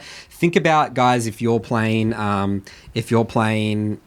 jungle, if you just full clear, you finish a full clear around 3:30. So he's about 2 minutes behind the clock in experience and gold, and he hasn't really made massive map impacts right now. It's not like he's got crazy win conditions. If anything, he's made his top lane worse after that coin flip invade. It's definitely not a high percentage invade. So the next thing here is jungle fundamentals. Like the first crabs aren't really worth anything experience and gold. He just needs to just clear his camps. Let's just go like speed, tempo. So do Gromp wolves, just like let's just clear up. Maybe we can look for maybe a gank after wolves or whatever. But he's prioritizing the crab, which is really, I don't prioritize crabs at all here in this situation. It's not even really like that form of good map pressure. I mean, it can be after the first crab spawns, I focus on it, but these early, you've got to prioritize your Gromp and stuff, yeah. All right, so looks to gank with his Mordekaiser. I guess this sort of an adaptation works. That's a huge misspear. Misspear, that's a big misspear. Game you really need to get that kill.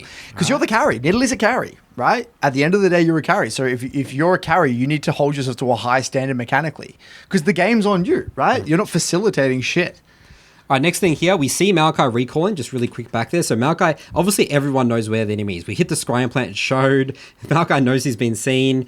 This is a really obvious counter gank from the Maokai. And the bot lane feels pretty safe here when they're trying to get the next wave in. But if you're the jungler right now, I mean, you've got a minion wave here. There's another minion wave coming right behind them right now. This is actually a really, really bad low percentage gank. All of Neace's camps are up. Lulu's full HP. Yeah, Zai's a little bit low, but... So you've outlined, that Maokai could be here for the counter gank, whatever. So ultimately what we want to get from this review is not just Neace's gameplay, but other people and review standards, right? So someone brings this VOD in their SoloQ, and you've got a gold player, a platinum player, a diamond player, a master tier player. They all bring the same situation. Yep.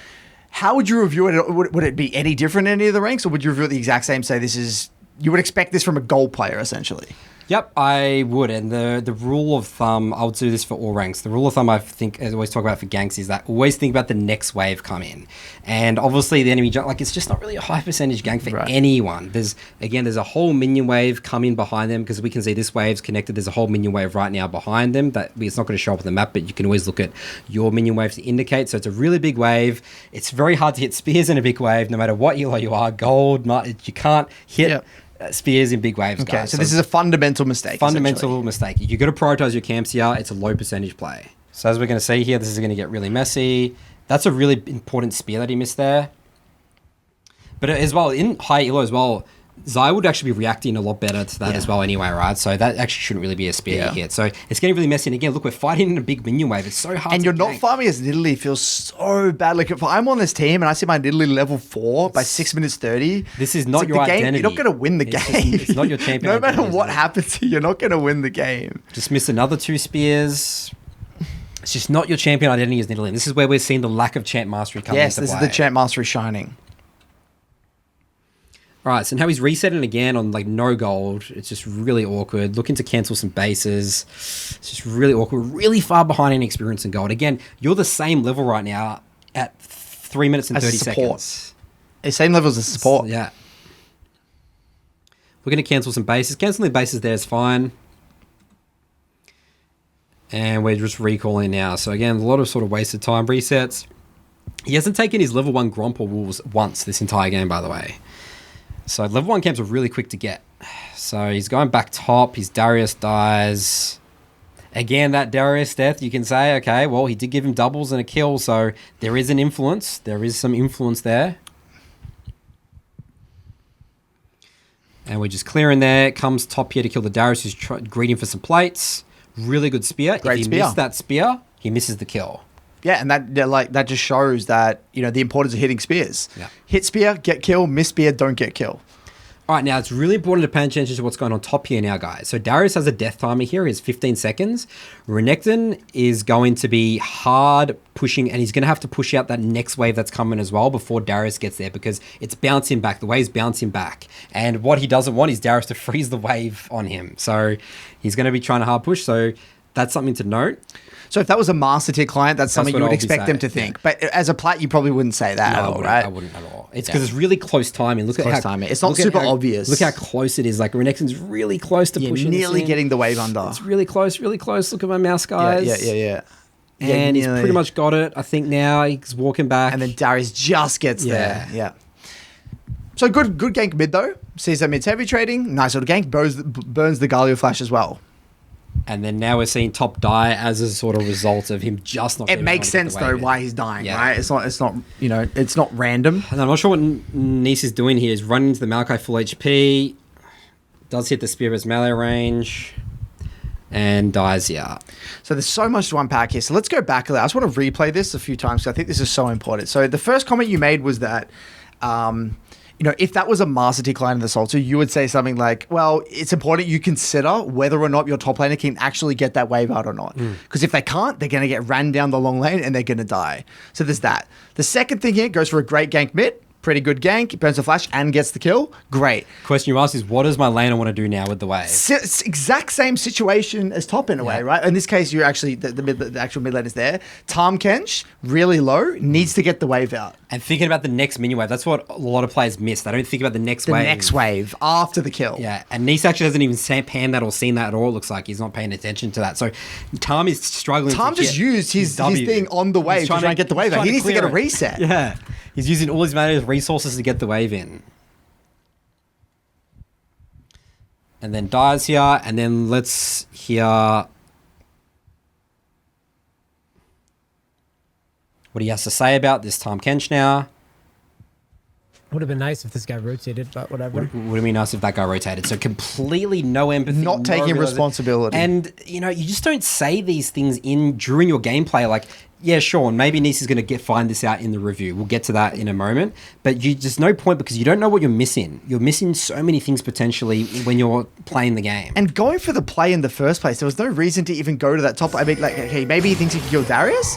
As soon as you see the Maokai here, turn around. Turn around. What are you going to do? Straight bot side. You got to run through a full pressure. HP Maokai? And you can see Maokai right now. You know you can cut him off. You can potentially go and take these bot camps or something like that. Or because, I mean, you're not going to... I mean, I guess you could maybe try and scare him off Herald. It sort of depends what happens.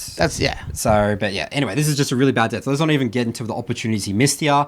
This is a game... But it shows how much there was to review in this first 9 minutes. There is so much to unpack here. All right, so now let's go to his review process, guys. And this is what we really want to emphasize in this video. So, after the game, so this is all just one video. They lose. He's like the most useless ADC ever. Didn't do anything the entire game. Already talking about his I think teammates. I'm getting off for today. I think if I've learned anything, it's that these games are not. These games have very little to do with an individual. I just think how disrespectful that entire statement is. These games have got nothing to do with this individual. We've gone over It's so all many about things the already. individual. That's how the ranking system works. That's why it's a meritocracy. If that was the case, then why we wouldn't be playing the game. No one will play the game. It's just gambling, just poker, just pure randoms based on teammates. So we've got to be taking responsibility, guys. Now, this is the video. So this is literally after the game. This is the first thing we're seeing right now. He's instantly going to his teammates' mistakes. We're at 7 minutes in the game, let alone why did that invade maybe go bad? Was my pathing right in the early game? Was pathing towards my bot lane good? Was that level 3 gank mid high resource, high value?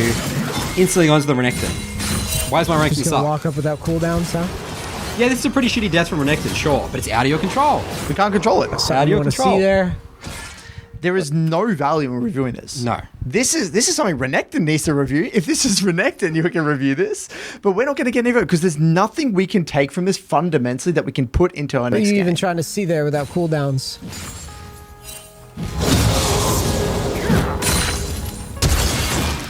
He's like playing it in slow motion, like it's Trying to just a prove the huge point that waste. there was the team's fault. Time. I don't know. Oh, now he's looking further in the VOD. So we're at 8 minutes 30 seconds where we sort of ended the review because that's just where the game's over. Does his mid gank. All right, he's not looking at the time Kench at all there. Pushing in the wave. Dies here. There's so much again for him to unpack in this death.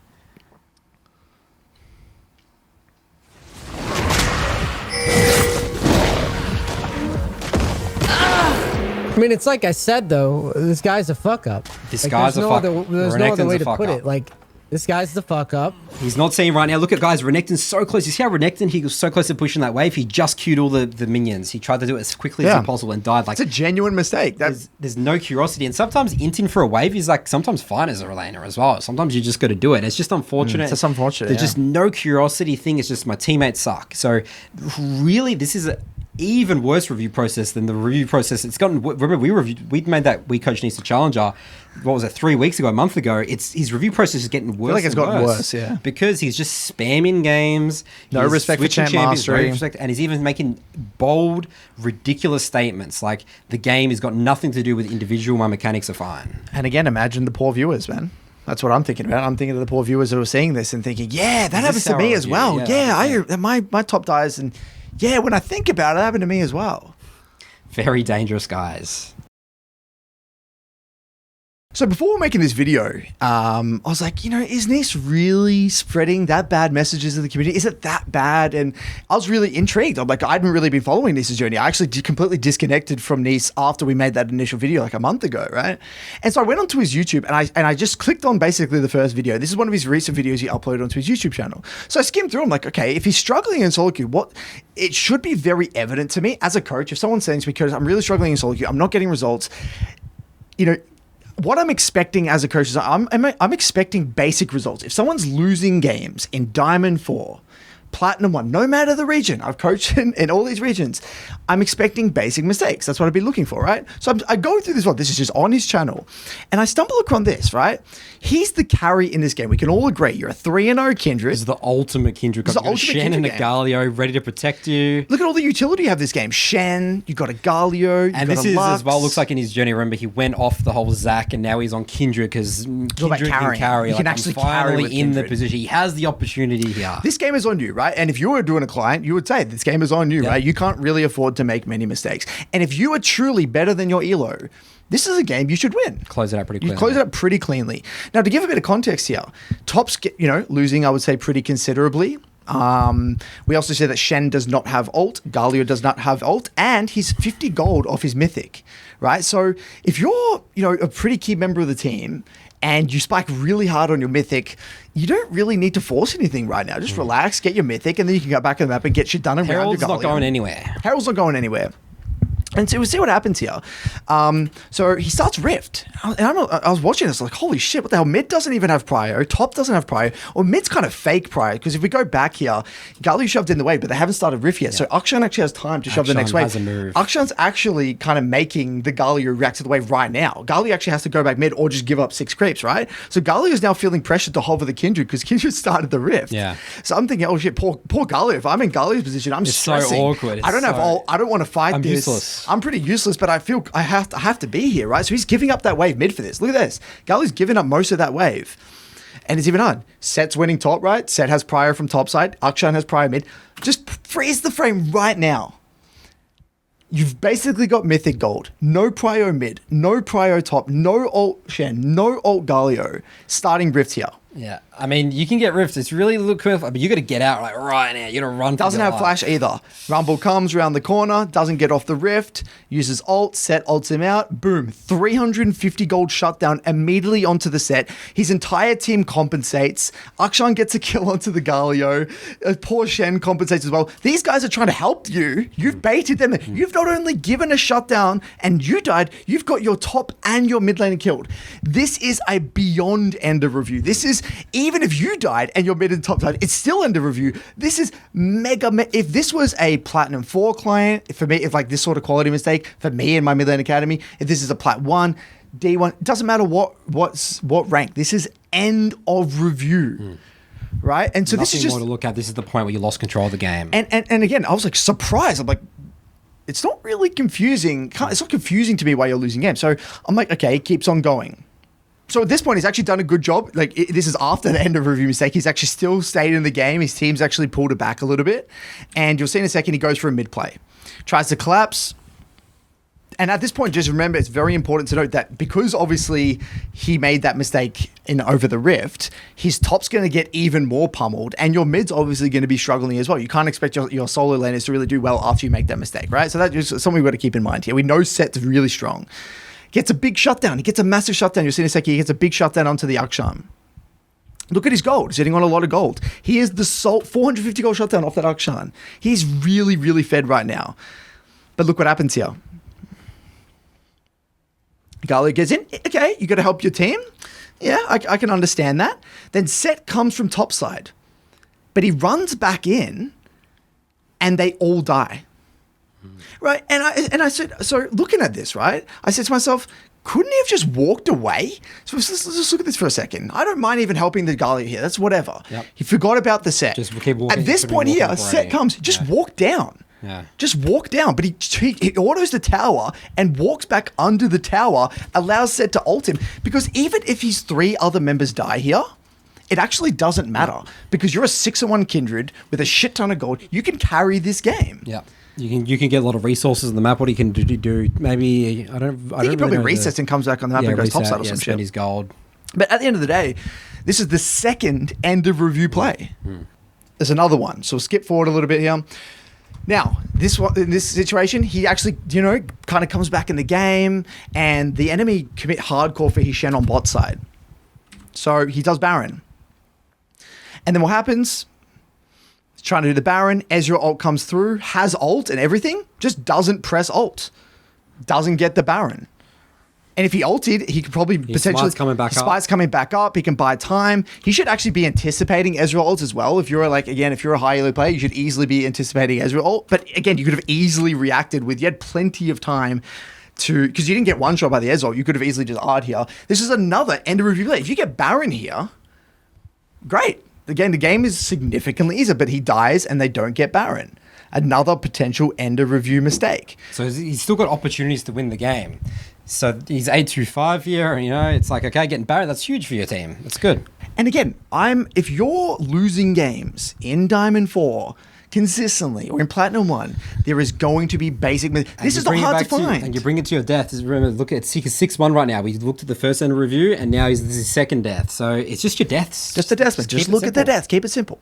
So now we're getting into the end of the game. And this is like the most important message from these reviews. Like, you might be thinking like, oh, Nathan and Curtis are just looking at look, Neace is bad and stuff. That's we need to provide that context for this review. This is providing the context. Again, the narrative that's being pushed here is that it's not him. He doesn't deserve to be in these games. It's the teammates. It's the region. It's the XYZ.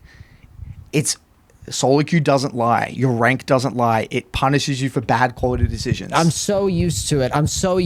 It's so ingrained. It's so just in my fucking head. Of course, I have the fucking guy that doesn't guard the base. So essentially, to give context, it turns into this long extended game, turns into some sort of base race or something, and then they end up flanking his Nexus or something. But I am also required to pressure the map. Oh my fucking god, I have to be the unluckiest player in the world, man. In the world. So this is we have a couple of other reviews coming, guys. You don't finish a game and then only think about the last 5 minutes of the game. That's no respect for the snowball nature of the game. If someone does this in the mid lane academy, it's just they just get flamed, essentially, because it's so ridiculous. Okay, the first thing I would ask, how did you contribute to the game in the first 8 minutes? Show me how you influence the game. How are you influencing the way... The audacity to blame your top laner for not defending the Nexus at 35 minutes when you gave multiple shutdowns, and the game was on you as a 3-0 kindred, and then a 6-1 kindred, and then an 8-2 kindred, and losing the Baron, missing Barons, you're killing your mid and top of that compensation Rift Tower play. The absolute... It's pure narcissism at that point, right? That is so disrespectful to the other players in the game, to the league community, and again, the message that is being spread. I would feel sick saying that if I made that many game-losing mistakes. This is the first thing you learn when you join our programs. How to review your games and how to start thinking about, this is the snowball aspect of the game. What happens at minute 5 affects minute 20. Yes, we're not super strict and we'll still keep reviewing the game, but we need to understand don't be scratching our head why our journey's It's not confusing why we're losing this game. It's nothing to do with the base race at 35 minutes. It's about you killing your mid and top at 8 minutes in the game and giving a 450 goal shutdown to the set. All right, so we're going to keep them coming, guys. Here's another one, Agurin. So for context as well, Neace is really going in on this strategy at the moment. Again, looking for a strategy. He's going to 3-camp and sort of force plays. He wants to gank 3-camp because it's happened to him so many times. Now he's just doing blue Gromp Wolves, for example, in this VOD, and he's always looking for... Okay, we need to talk about for a second, Nathan. Why does a quote-unquote strategy not work in League of Legends as a jungler as well, specifically? What's wrong with a strategy? Specifically, let's say a specific pathing strategy. There's so many variables that go into what's a good gank and a bad gank. Size of the wave, HP, champions, where's the enemy jungler starting? what's my champion identity? As we saw the way he was playing Nidalee before, it's getting really far behind. So just because this is happening against him, it's not actually a viable long-term. You got to get specific. You got to get specific. It's all about the waves, the matchups, what's happening what's happening right now. So we're actually going to look at this game and then another game back to back about him sort of having this mindset to force these level 3 ganks. So let's look at this situation here. So he's just done blue Gromp Wolves, and there was a bit of a scuffle around here. Viego's shown here. He's done red Krugs Raptors. So he's sort of looking to sort of like match, Viego's now just chunk the Akali. Akali, I mean, she's got a base here, right? She's useless, completely screwed. She has TP. Note here as well, guys. You'll see on the screen right now, there is a ward pinged here. So they know that this is warded. So clearly the enemy team knows where he is. The jungler sort of knows, all right, what's Hecarim going to do? I don't think he's going to go for my Raptors because the Raptors are gone. So what's Hecarim going to do? He's probably going to gank mid. So Neace is doing a good job. He's been patient here. He's waiting for his Akali to... I don't know what he's waiting for. I don't think he's waiting for Akali. I think he's... to TP. So notice the wave's getting really big here. Yeah, so I guess he wasn't even waiting for Akali. So he's ganking a really big wave, a huge fundamental that I talk about across all elos. And then now dies. And Akali's a level 2. Can Akali do much in these situations? No, it didn't even look like he was really waiting for her. I mean, Akali, again, you're not really doing anything in this situation. You just want to catch that wave on a tower. It's the worst possible time to gank as a jungler in this situation. And he knows the enemy. Viego knows he's there, just sitting there, just waiting for the ping. It was warded. We already know it was warded. All right, so the game is now 2-0. And again, he forced that gank. And now he's against a Swain that ends the game 15-5. Curtis, how impactful are early game kills? Okay, so I say this as Swain. Okay, so I say this both ways, right? If I'm a mid laner and I die to a gank, say I die to a jungler, and the jungler gets first blood, I basically know that the game is going to be so hard. Like, I already know, especially if it's a carry jungler, if I die to a Kindred, a Dyna or something, just one kill, I already know that I'm set up to failure. Same thing for mid. If I die to their mid laner or my jungler dies to my laner, either way, one kill is all it takes to completely change the dynamic of the game, because you just get stat checked a lot of the time. Especially like Swain, like basically Akali would never be able to kill the Swain after that point. Yeah, I mean, it's just really... And also, not to mention, I mean, look, obviously, Akali was already in a bad spot because she got forced to TP early, right? Yeah. Ideally, what you want to do as Akali is actually get a decent first base for like a Blasting Wand or a Darksteel Tier 1 boost or something like that.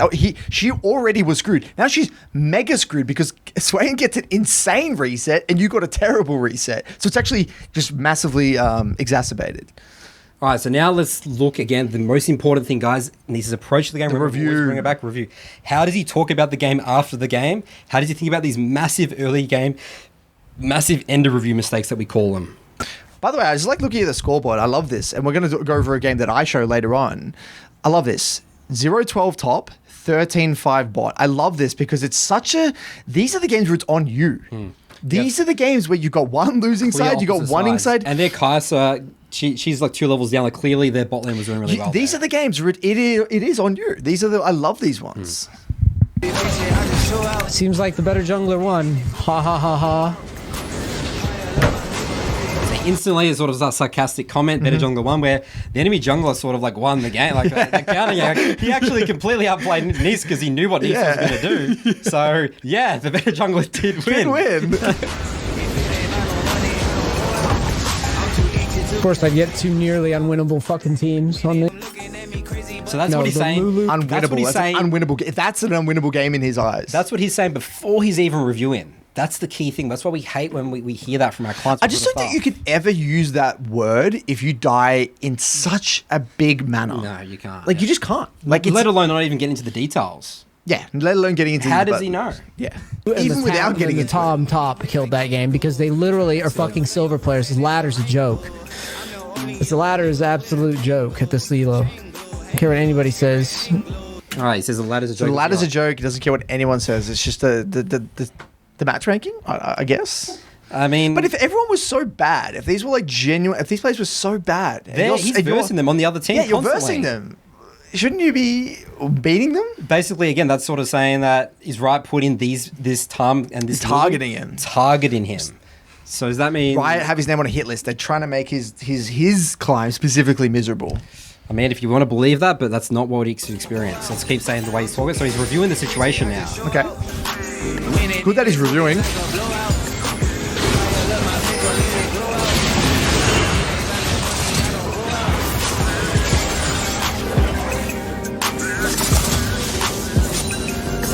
All right, he looks at that situation, says nothing. Absolutely and then nothing. skips to 30 minutes. And then skips to 30 minutes. Guys, this is one of the worst review habits you could possibly get into. He's just missed one of the most important things, just completely glossed over it. When we just broke it down really simply, really bad gag, huge wave, enemy jungle knows you're there. And it's just, again, I'm just going to keep playing it back to the message that's being, like, his viewers, his poor fans, him being a role model to other people in the community. Having huge influence and a fellow coach peer of ours. This is the quality of reviewing games. And again, like we keep saying to this word, like, we don't want to nitpick and we don't want to overemphasize shit. In a way, we should, because he's a coach. He's a coach. The most demanded coach. The quote unquote most demanded coach. Yeah. Biggest coach in America, whatever it might be. He should be under scrutiny, just like any other high performing. Like, we hold celebrities and shit, and every other. He likes to use these other industry analogies. We hold athletes and other coaches in other sports to a high standard. But yeah, what happened at the end? So it says what happened at the end. At the end, the last fight.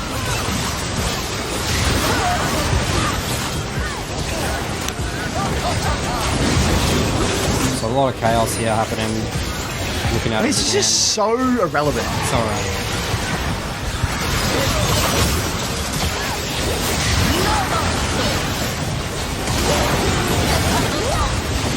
She's taking a lot of damage. The fight before was probably on the Xayah. She's like nitpicking the Xayah. Instantly talking about Xayah. Looking at Xayah. Nothing that he's in control. So I love this comment in the chat, in his chat right now. We're talking about the YouTube comments. This is his chat here. In Korea, no one rotates, I've noticed in your games. It's all about solo mechanics. So if you can't kill Viego on your own, then it's over. That's very telling, right? Again, that's very telling that's the community's belief. And you got to remember, this is just not one individual that doesn't have friends. He's going to have friends in his friendship circle. That he's going to have a bunch of friends that play League. That's just going to be spread. Remember, this is spreading everywhere. Like wildfire. Yes. It's just such a general. Poor Xayah, by the way. Bloody hell. He's trying to carry this game under the microscope in this game. This poor Xayah is just trying to play a game in Platinum 2 or whatever it is, and he's getting grilled for like her late game mechanics. It's really. I feel bad for this Xayah. All right, so this one, we're not looking at the game context at all. We're just going straight into this review. He just finished a game. Let's see what he focuses on in the review. Watch this jungler. Just watch. This is what they get. Like, look at this. She's very upset with this jungler. He thinks dude. He's bad. Great. Burn your flash. Go bot. Level 2. Fucking brilliant. All right, so I think he's really angry. He's angry that Graves. He thinks this is a terrible play from Graves. It's a coin flip play, apparently. Guys, this is a really good play from Graves. It's a great play. This is actually a really good play. What he's done here, guys, is he's done his red, his Raptors. He saw bot heavy trading fighting, and then he went straight bot adapted. That's jungling. That is jungling. That is real jungling right there. I'm actually impressed personally seeing that in this game. Yeah, you don't really see that. That's a high. That's a high level. You wouldn't even expect that from like diamond clients, really. A lot of the time, low diamond. No, that's actually a really. That's a well played thing from Graves. I'm surprised by like 7 kills per game. That's just the LPL things, right? But can today the players around him help work out as well? We already see that little engage in the bottom lane and Bo making another move. Yeah, I do love the idea of Perks going, well, I mean, I can't have Doomby, but if I just nick his jungler... It's happening! It's happening! It's happening! Reckless Cleanse is already used. He's stepping forward into Neon. Here comes Bo! First blood! And I love it! When expectations and hype... But he's discredited him. Discredited him, thinking about, why would he do that? How would he come to that conclusion? Yeah, how would he have seen that coming? Either you start and 3 camp to bottom, or you lose every other fucking game here. And so he's saying here that if he started bot and 3 camp bot, he could have been here to protect it. But I think that he wouldn't have been there ananyway. No, you can't. It's impossible. By the time you 3 camp, you would be bot around 2 minutes 30 seconds, I think, around if that's really quick. But not even close. You always do. Even if he did that, the only way he could possibly do that is if he did blue Gromp and like went straight down there. But that's so that's unrealistic. And the game's not over. Like, yeah, that's a good play from Graves, but you still have You're Hecarim. You're just full clear. Full clear. Get level 4. Then you have a turn. Yes. Graves has These now. people aren't going to play flawlessly. No. League of Legends. They're in platinum for a reason. There's a trade-off. Like, just because when your laners die early, the game doesn't instantly explode. Focus on what's your control, because you actually have a move against Graves, because you know his path and you know all his top camps are up. You know he's going to be slow on tempo. Even if you can't immediately go to his camps like this, you're going to know that his second spawner camps on the bot side is going to be. You have other options. You need to think. And you're further ahead in tempo. Yes, absolutely. That's terrifying as a Graves. Yeah. If I'm against a Hecarim that hasn't showed up at all, that's really scary. Cannot do anything else.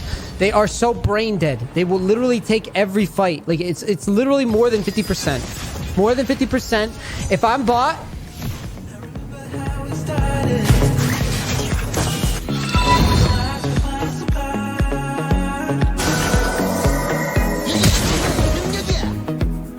look.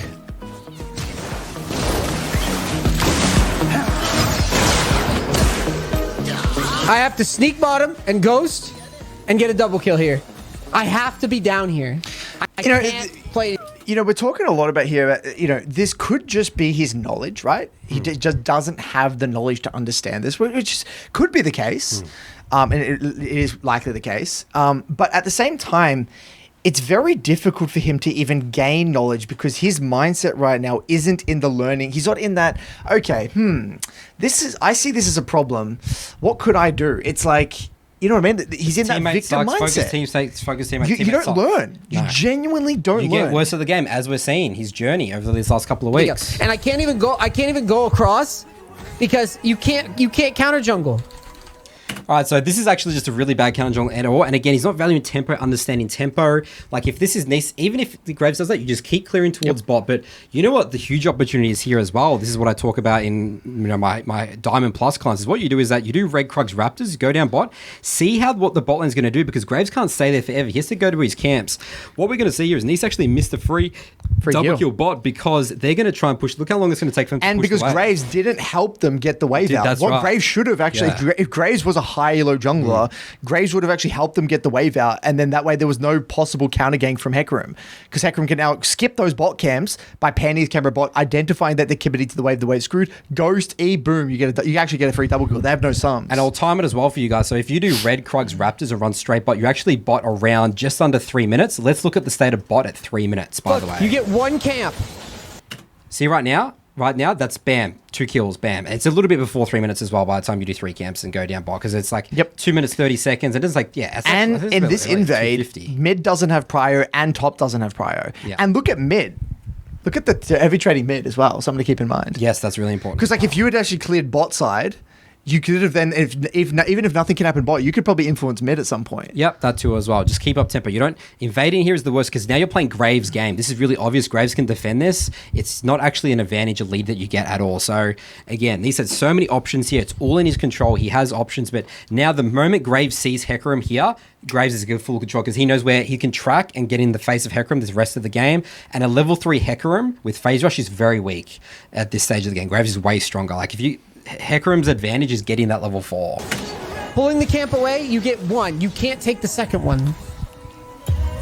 So now he's blaming counter jungling because of the changes, and you can't do counter jungling. Focusing on all the wrong things. These guys don't realize that they're risking the entire game off this early shit. They see you on top side, they still risk the entire game on it. They see you pathing away, they'll still risk the entire game on it. You cannot do anything else. Well, Neace wasn't pathing away there. And it's so interesting as well. It's almost as like there's nothing you do. So are we saying if we are the best Hecarim in the world, or we're like Bo again, what is he going to do? He just lose? Bo just lose off this? Yeah, no. Bo does not lose this game of Graves getting a level 2 kill bot. I guarantee. And then not pushing in the wave, and then the bot lane overstaying. That's right. And then getting killed. Bo gets a double kill, and he carries the game. That's right. He just wins off the game. Literally wins the game. Yeah. So, but again, he won't see this opportunity because of his mindset right now. So yeah, potentially huge gaps in knowledge, or just literally just limited because he's got a barrier block on being curious, and it's just no curiosity, lack of curiosity. The other thing as well is that if his team's fighting, everyone's fighting all the time, which clearly is not the case. That's just happening. He's just too laser focused on that. There's definitely games that's not happening. Then that's just, you can abuse that everywhere on the map. You can identify, you can get free kills everywhere. You can get fed off Hecarim. So it's really, you can't just play the victim card and say it only happens to me. This Why is does nothing general. else If there's any general statement like that, chances are there's a red flag. All right, so this clip is going to demonstrate to us the complexity of League of Legends. You can't just sit there and think that one little strategy, one little gimmick is going to work every single time. And this is, again, what we've looked at in a couple of the reviews, an example of him getting punished for having this whole gimmick, this versus understanding what actually goes into it, what the principles, thinking about understanding waves and reading waves and matchups and champions. Respecting the complexity of the game and why you need to adapt every single game. League's not easy, guys. It's not this. If it was this simple, everyone would just be able to do this every game, YouTube video. Yeah, if there was actually a cookie cutter formula, then everyone could get high elo. All right, so he's playing Hecarim again.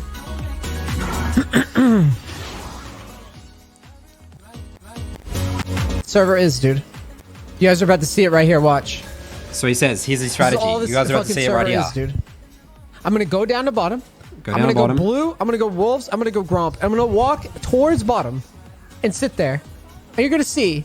Well, sorry. I'm gonna walk towards river in the middle of river. So nothing. That's it. He already knows. What Already he's gonna decided what he's exactly. No one's going going to trade. Nothing. He's just going to do that. He's not even thinking about the lane matchups. Nothing. Just blue, wolves, gromp, bam. because that's what the Greys did in the game before, right? Greys, and that's what's been happening in a lot of his games. Or I mean, blue, gromp, wolves. I'm gonna just sit in river for. So blue, Gromp, Wolves. Let's check this out. Here it is. Whole game's on the line. Here I come. So they are trading a little bit. And then now the wave is coming into them. Not really any dive threat. It's not really gankable.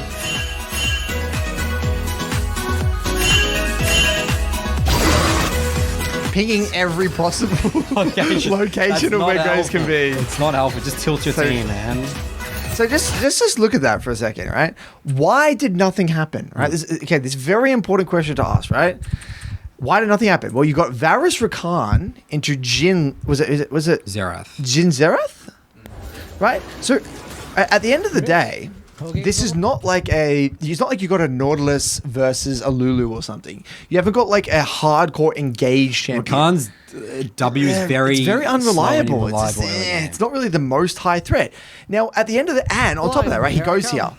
Pans his camera. At this point, we already know the play is over. You go back to your camps. ungankable. Why It's is it fine to ungankable initially though? come in because they start fighting, but then look at the Turn wave, around. guys. Look at the wave. Okay, if the wave, And the levels are level 2. if the They're wave scared. was parked over here, okay, It's good. Different stories. You know, it's a pretty good gank, There's no wards, we know that. right? But look at the wave. Nothing can happen here. And they're level 2, they're scared. They're not going to walk up. See, they're still level 1, Zerath and Jin, so they're Never going to walk up. So he's just wasting time here. This is all There's inefficient. no dive threat because they have all some still. So there goes the 3-cam strategy. Did nothing. Yep. Right? Pings that Graves could be mid, could be top, could be anywhere. So sits here for a while.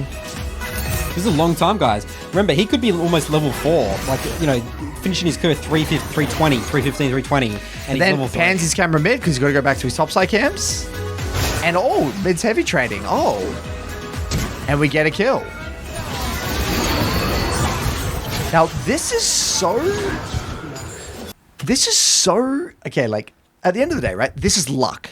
He didn't plan this. He didn't talk about this at all at the beginning of the game. It was just bot. He didn't think, Vex versus Aurelia, that's very heavy trading. I should keep an eye on that and really keep, path around to top and then keep my eye on mid. No, it's just he happened to go bot and then he's like, well, I got to go back top side anyway, so I got to drive by. This had nothing to do with his strategy. He was right place, right time, but he didn't plan this. Imagine if there was no gank available mid. He probably would just force some gank or something like that and then just make the game And he's just harder. mega behind in tempo. Mega behind in tempo. He got bailed out. He actually just got bailed out Yes, of his that's right. bad gank on bot That's side. right.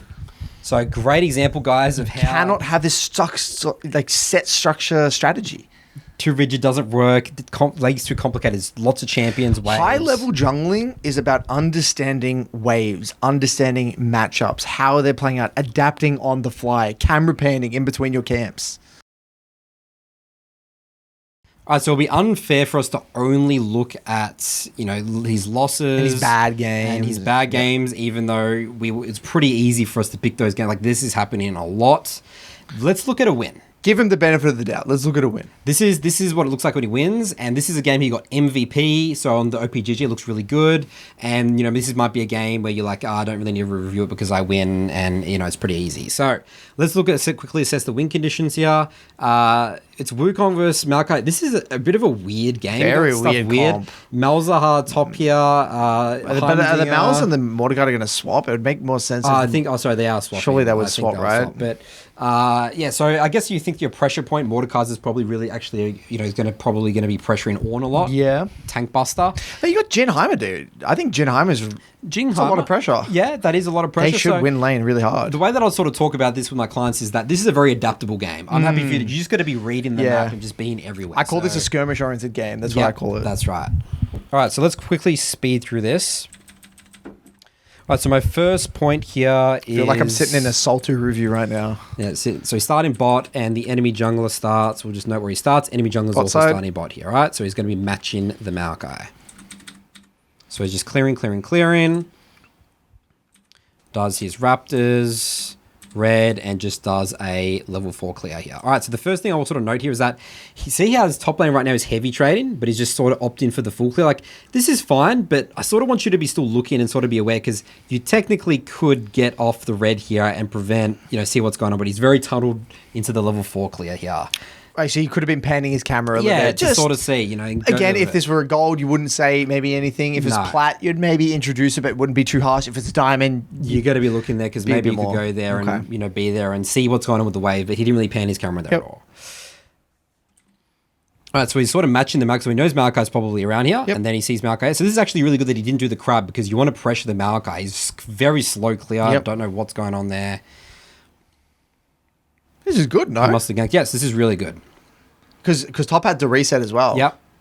This is really good, really actually good pressure here. Yeah. I like this. All right, so a bit of a skirmish happens, and they win the skirmish. Great, and this is a very easy skirmish to win. Really good. Mordekaiser loves these situations. Conqueror, long extended fight, Ornn really doesn't do much. And Wukong is way stronger as well. Like, Maokai is really not that good in these situations. Off to a great start. Great start. All right, so first thing here that I'm sort of considering here is that Neace already actually has his ideal first base right now. You don't actually really need this crab. If I want to keep up pressure, this is what I'll be saying to like my high elo clients. Reset, you've already got enough gold for your first base, which Warhammer, you go in Sundra, or you go, I think, Sheen and a longsword. I actually personally don't know which one's actually the better items to go, but whatever. He's got enough gold. He doesn't actually need this crab. Remember I said earlier in the reviews, I don't really prioritize crabs, the first crabs, if I can keep up tempo and pressure, because Maokai's going to go bot side of base, right? So I want to get there and match. That's already potentially an opportunity missed. Potentially. Again, you might not talk about that with a gold or plat, but with a diamond master, you would probably talk about it, right? And this is why we need to review wins, because I need to see how could I accelerate the game faster. Yep. So he does the crab. There's goes straight bot here, and then Maokai gets that bot crab, which he could have fought him on, potentially. Not got that. So again, potential missed opportunities. Understandable. So it's so far pretty good. Not too bad though, right? Clearing. All right, now he's going bot here. Seen bot heavy train a little bit. Bot's really low HP. Look at the bot wave right now. He just missed. Is it really that low HP? I mean, they have a Yuumi. I don't think they're that low. Are you saying that's diveable? He's missed a dive opportunity here. Maokai's top side here. And we know Maokai's top because he's clearing towards top. This is 100% a dive here. So Yuumi's area here. And that's a huge wave bot that he's actually missed. Really? Again, Can you go back? Can I see that again? He didn't really see this. Okay, so the camera bending is pretty shocking, but... so we got a cannon here. I guess it is a big wave, and the stack wave coming here, okay? And Yumi's a little bit low here. This is going to be a pretty good dive. Okay. That's a good dive. That's definitely an executable dive, especially with your W and stuff like that. I guess Heimerding is a little bit room. So I'm looking at the manner of the Jin Heimer, but again, okay, yeah, I understand where you're coming from. Again, I could see how one could miss that. I'm not a jungler, so again, I'll give you the benefit of the doubt, but I could see how one would miss that just based off looking at the Heimer Jin and then Yuumi heals and shit, you know. All right, so look what he's doing right now. He's looking to gank mid here. Look at Malzahar's mana right now. Wait, can you go back? Why is he hovering? I just want to look at this again. Where's the kill threat here? So Seraphine just got the wave out. So Lissandra. Lissandra just got the wave out. Malzahar's level 6, but has very, very limited mana and has no flash. So there's actually no way Malz can get onto the Lissandra here. So yeah, this is a lot. It's a big waste of time. There's nothing that can happen here. And look at this bot. Oh, yeah, it actually was opportunity. diveable. So very Yeah, easy to okay. dive there, all right? And again, you should be constantly panning, seeing if they're trading more. So that's why, assessing the map's really important. So again, opportunities that He's you having a potentially crack. miss. I can see he's having a crack here. He actually is panning his camera. He's having a crack. All right, so now he's sort of saying, okay, maybe, and again, this is very forced, isn't Yeah, it? extremely Very forced. We know forced. Malakai's top side, so he's going to She's be running hovering on into the top side as Malakai, well. And he knows that Malakai's there, so he just leaves that.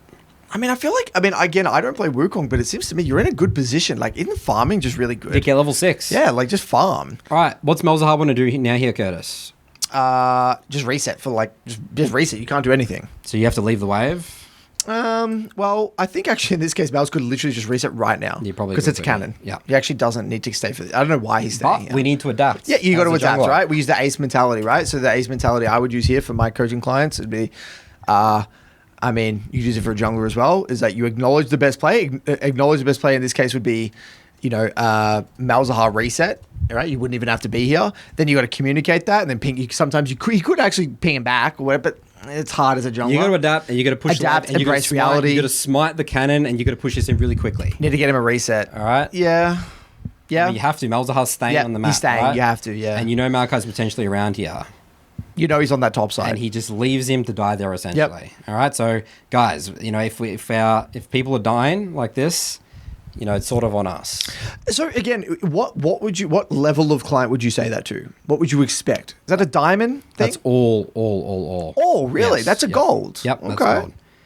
Very Gotta help, interesting. always need to know as a jungler what to do Help after the wave. waves. Help waves. Put yourself in the shoes of your laner. And there you go. Malzahar dies. Again, when you're a jungler and you're reviewing your teammates' deaths, you need to think, Could I have done anything to help them? And he was right there. Easily could have helped and impacted that. Okay. All right, so goes bot, gets some kills.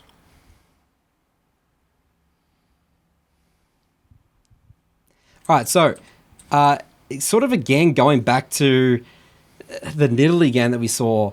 Neace is very close to level 6, but he's still forcing plays. Like, he needs to get level 6 ASAP here. So he gets the crab. Look how close he is to level 6. He should be taking that mid wave right now. I guess it's a pretty small wave. It's probably not worth showing on that. But look at all the bot camps coming up right now. Look at his experience bar, guys. So the next rule of thumb, fundamental here, guys, is that let's get level 6 as soon as possible. That's when Wukong goes online. But instead, sort of like going bot here. Your bot lane, I mean, I guess it's okay. He's adapting here. But again, sort of emphasizing the, maybe he's sort of going, he doesn't really see... he sort of just happens to be walking here and then he sort of sees a play. Again, it doesn't really look like he's panning his camera that much here.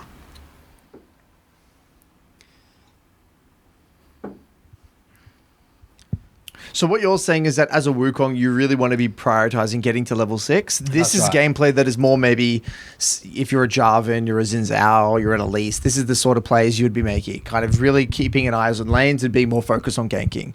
So this is potentially a lack of champ mastery. That's right. And again, lack of champ mastery. Again, what we're going to see here is that he's Wukong, right? His Malzahar is around here. He sees a Lissandra that's 2 levels ahead of him right now. His first instinct is to E. There is no kill threat on this Lissandra whatsoever. You just W over the wall. You're all good. But now he has to burn his flash for no reason. Yeah, why would he go on? There's nothing you can do there. Again, guys, this is a game that he wins, gets MVP. And we've got some really big mistakes in here so far. And again, not really looks like he's playing to the champion identity of Wukong. Yeah. His Mordekaiser is doing work topside as well. His Mordekaiser, I think, is solo killed. No, not solo. Did he solo kill Ornn? No, he didn't. Oh, he got rift. Yeah. So he's actually not doing work, actually. Sorry. All right, so look at this level 6, guys. Level 6 at 9 minutes and 30 seconds. It's really slow, guys. You're not going to see this ever from a challenger Wukong. You would not see this slow. You wouldn't even see it from a master Wukong. Not from a master No, Wukong not even either. close. I mean, it makes sense why he lost pretty much most of his Wukong games then, right? Like, because he's interpreting in Wukong's identity incorrectly, right? All right, so they get him the dragon bot here. Is this worth it, by the way? I'm just going to nitpick here, but is it worth it to even... Like, is it worth it to go vertical here? Because don't you have to play bot side this game? You don't have to, but I'm not sure what he sees. Like what? One will never die. I don't know. I just like when I look at Orn lane like this. I don't know. It just looks really Yeah, shit there's to not me. really nothing. Like to me, I just he's think, strong enough right now. Like I feel like you want to just play around the Jin Heimerdinger, you know? I think he looks like he's just looking to initially dive mid, and then he gets stuck here. That's just what happens. Okay. Sometimes. It's just what happens Okay. as a jungler. Fair enough. All right, so Mordekai's actually solo kills the Ornn. Does Crab. Look what's going on mid here, guys. So what does mid laners and stuff usually do when they push in a wave and they see someone hitting a tower? They usually roam to them, don't they? Right? That's a very standard sort of play. And then Maokai is now potentially looking to... You just saw him on the map coming up as well. Engages on the Lysandra. And then gets one shot here. By the way, I'm pretty sure he just alt tabbed.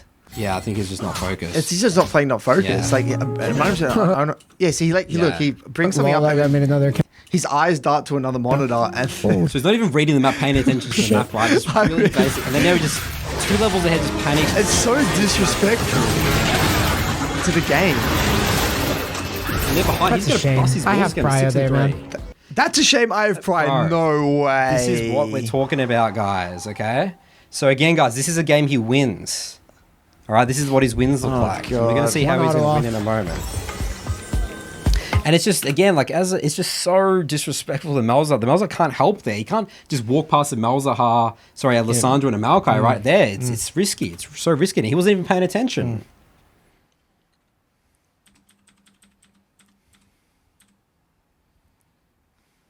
All right, so goes on this, Malzahar ult.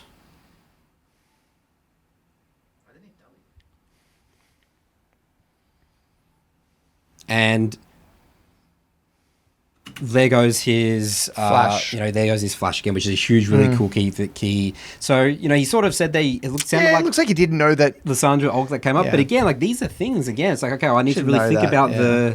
the cooldown. Thought it would be on cooldown. Yeah. So again, this is not the point of this. Nathan, again, I just really want to reiterate the point here. The point of this is we're looking at this as a win, and that there's still there's many things we can take away from a win. It may seem from the outside that we're nitpicking, but we are nitpicking because this is what you do if you're plateauing, right? And even in your wins, you need to be nitpicking to say, how can I replicate this? If I'm winning a game, how can I replicate this? What can I take away from this? This is exactly what you should do. Yeah. If you want challenger, you got to hold yourself to a challenger standard. Really good point. Yeah. Yep. Very important. All right, so he does Crab here. Look at the map state right now, guys. Malzahar's recalling. Malzahar's here, and we're starting Herald, and any team's all miss in. Is this a good Herald start? No. Yeah. No prior. And then now he's just get off it. He just wasted time. He could have been getting level 9 off his top camps right now. Levels are really important, guys. The jungle, huge part of League of Legends. When you're close to a level, especially as a jungler, you got to prioritize it. All right, so now we're going to start thinking about what is Wukong's identity in these fights. What would you say? Peeling. Peeling? Yeah, he's got a very front to back comp, doesn't he? So peeling, It's hard to die because you get no follow up.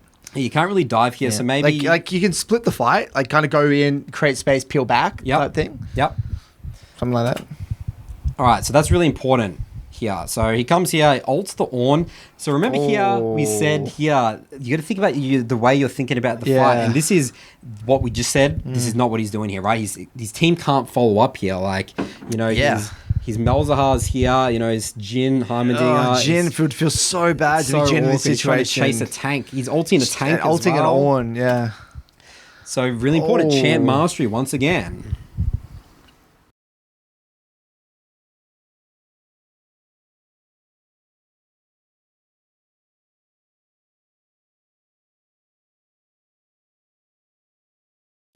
So they actually hard win this fight. But again, Yeah, they win the fight, but that was not played optimally. No. But again, what I take away from this is that, okay, he was losing majority of his Wukong games, right? It makes sense why he was losing the majority of his Wukong games. if this is the way he's ulting, It makes sense. he's not identifying his role.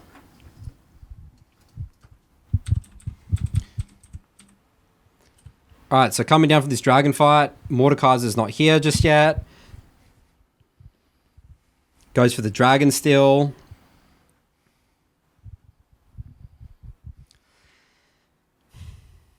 So he didn't have ult in that fight, by the way, guys. I mean, it looks like he was just suiciding for dragon. Suiciding for dragon. I mean, But sort of want to sort of just show the way he's winning games. Like, it's not really calculated. It's just running at very- them. You know, it's just running at them, Well, hoping the best, hoping for the best. when I look at this, I look at it's like they're playing at their level. That's right. Like, it's not like he's dominating, right? It's not like he's coming in these games cleaning up. Like, if you're if you're significantly higher rank, right? If you really think it really simply, right? The way the matchmaking works is that it puts you in games with people of the same skill level. For you to climb, you need to be slightly better than your opponent, just to climb a little bit, right? Just to climb a little bit. If you want to go D4 to D3, if you want to get from D4 to D1, you got to climb significant. You got to be significantly better. Right, like to win if you want to climb fast, right? He's gonna climb extremely slow if this is how he's winning games. If he's just sneaking Which by. makes sense. Again, and it's not about how fast one climbs. Again, that's not the point. The point is that he can't expect, right? He can't expect to be, quote unquote, a master tier player if he's playing like this. He's not. Climbing really quickly. It makes sense. So they do win the fight again.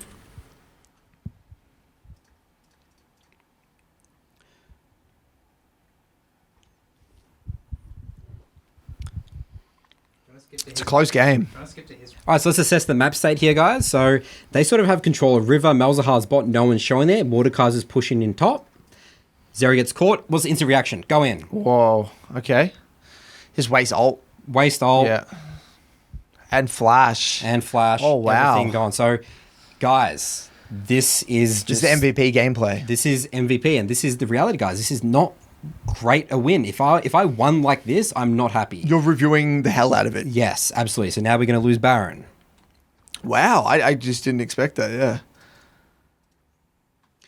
All right, so later in the game, they've lost some inhibitors, and now he's looking to defend the dragon. His entire team's dead. So looking to come defend the dragon here. Doesn't get the steal.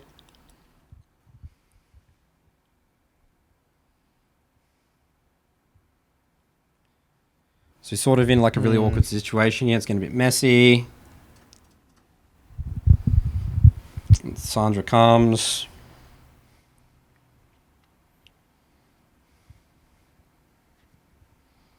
So he's killing a lot of people. He's doing a lot of work. They miss some abilities on him.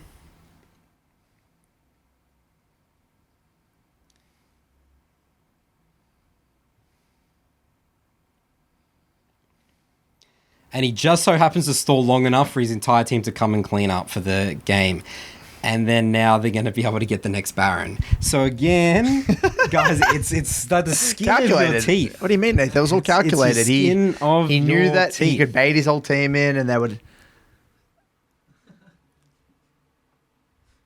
Wait, did you say at the pick? We go back? No way.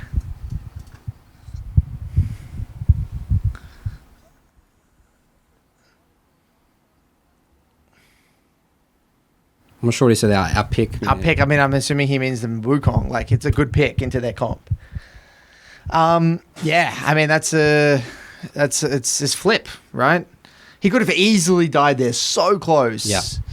And got his baited his Yeah, but entire like, team. look, and that's not to credit. He played there well mechanically, but that's not a credit. But the point you're trying to make, right, is that this is the game who went MVP. He won, and he had that poor quality review process. Yes.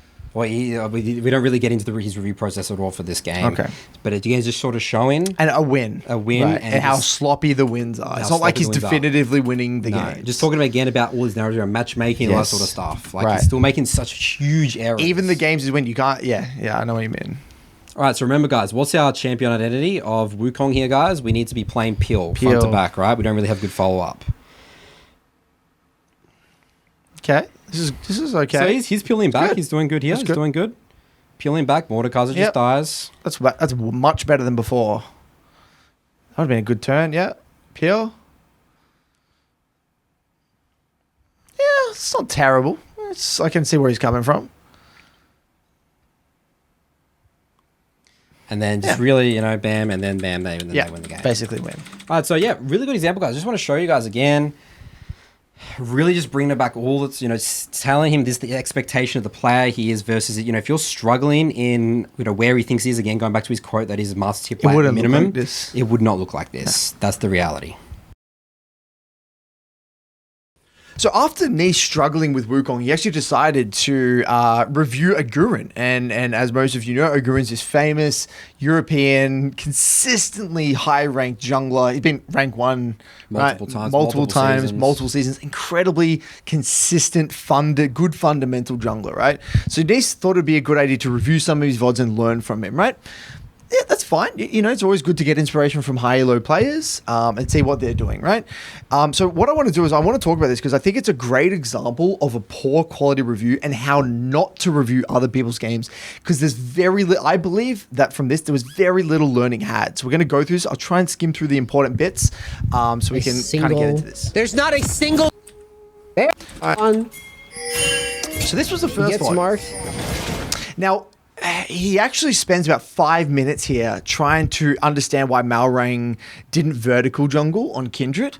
And look, you can get into that. If you want to spend your time looking at it in the review, fine. But at the end of the day, sometimes junglers just don't want to do that. Maybe Malrang wasn't feeling it.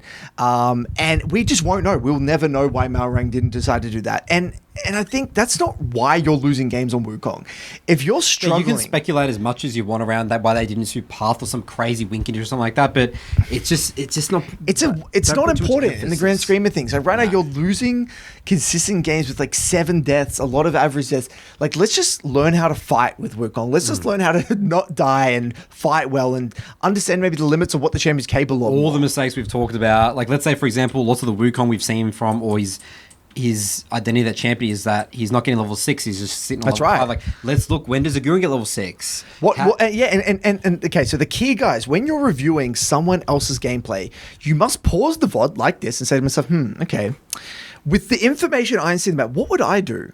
What path would I do? Why is he starting top side? Okay, is he starting... Okay, if we look at this, why would he start top side and not bot side here, Nathan? You're the jungler expert. He's got heavy trading top side, Aurelia into Furo, so there's an argument to be made that, okay, he could have maybe started bot side and path top side, but then he has a Caitlyn Lulu. Yeah. So why do you think Agurin path bot side here? So Caitlyn lanes just in general, they need a flow on game. They need to always be pressuring. They need to be pushing, right? Because Caitlyn's the longest range champion in the game in terms of auto attacks. The next thing here is that we talked before about Renata into Nautilus. Renata's actually not that good into sort of range other enchanters. So he has a very hard pressuring bot lane. That's a very clear win condition. The reason he doesn't really path top, like, yeah, you can, but... It's just a better win condition. It's a better, more consistent win condition, and bot lane is, if your bot lane is usually a pressuring matchup, you sort of got a path there. Yeah. It's just a good rule of thumb. So anyway, the main point I want to get across here is that if I am learning from a VOD, no matter who it is, I'm going to pause it and I'm going to say, what would I do? If it's mid, okay, I pause it on this wave state. What would I do here? Would I try 3-stack? Would I 2-stack? Would I shove into a reset? What would I do? It's key and paramount that you pause, you compare, and then you move on and see what they do. If you're just watching and commentating, yeah, you'll get some learning, but you're getting very, very little. And just like walks at this. She's still talking where, he's been doing this for about 2.5 minutes. He keeps talking about why did Kindred not level 1 MB. This is info. I mean, still going on about this. So fast forward through this is all really not that important. So he would have flashed out, but I back in. Very weird. All right, so you've got your first back. Where do you go?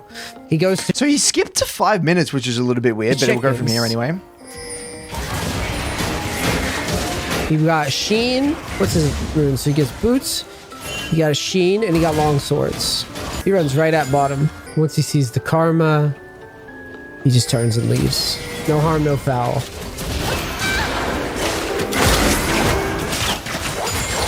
So this would be a great question. You pause it here. You're in a sticky situation. Your bot just died or whatever. This would be a great question to ask yourself. What would I do? Okay. Okay. Would I go go back to my camps, clear up? What would I do here? He really wants to challenge Kindred.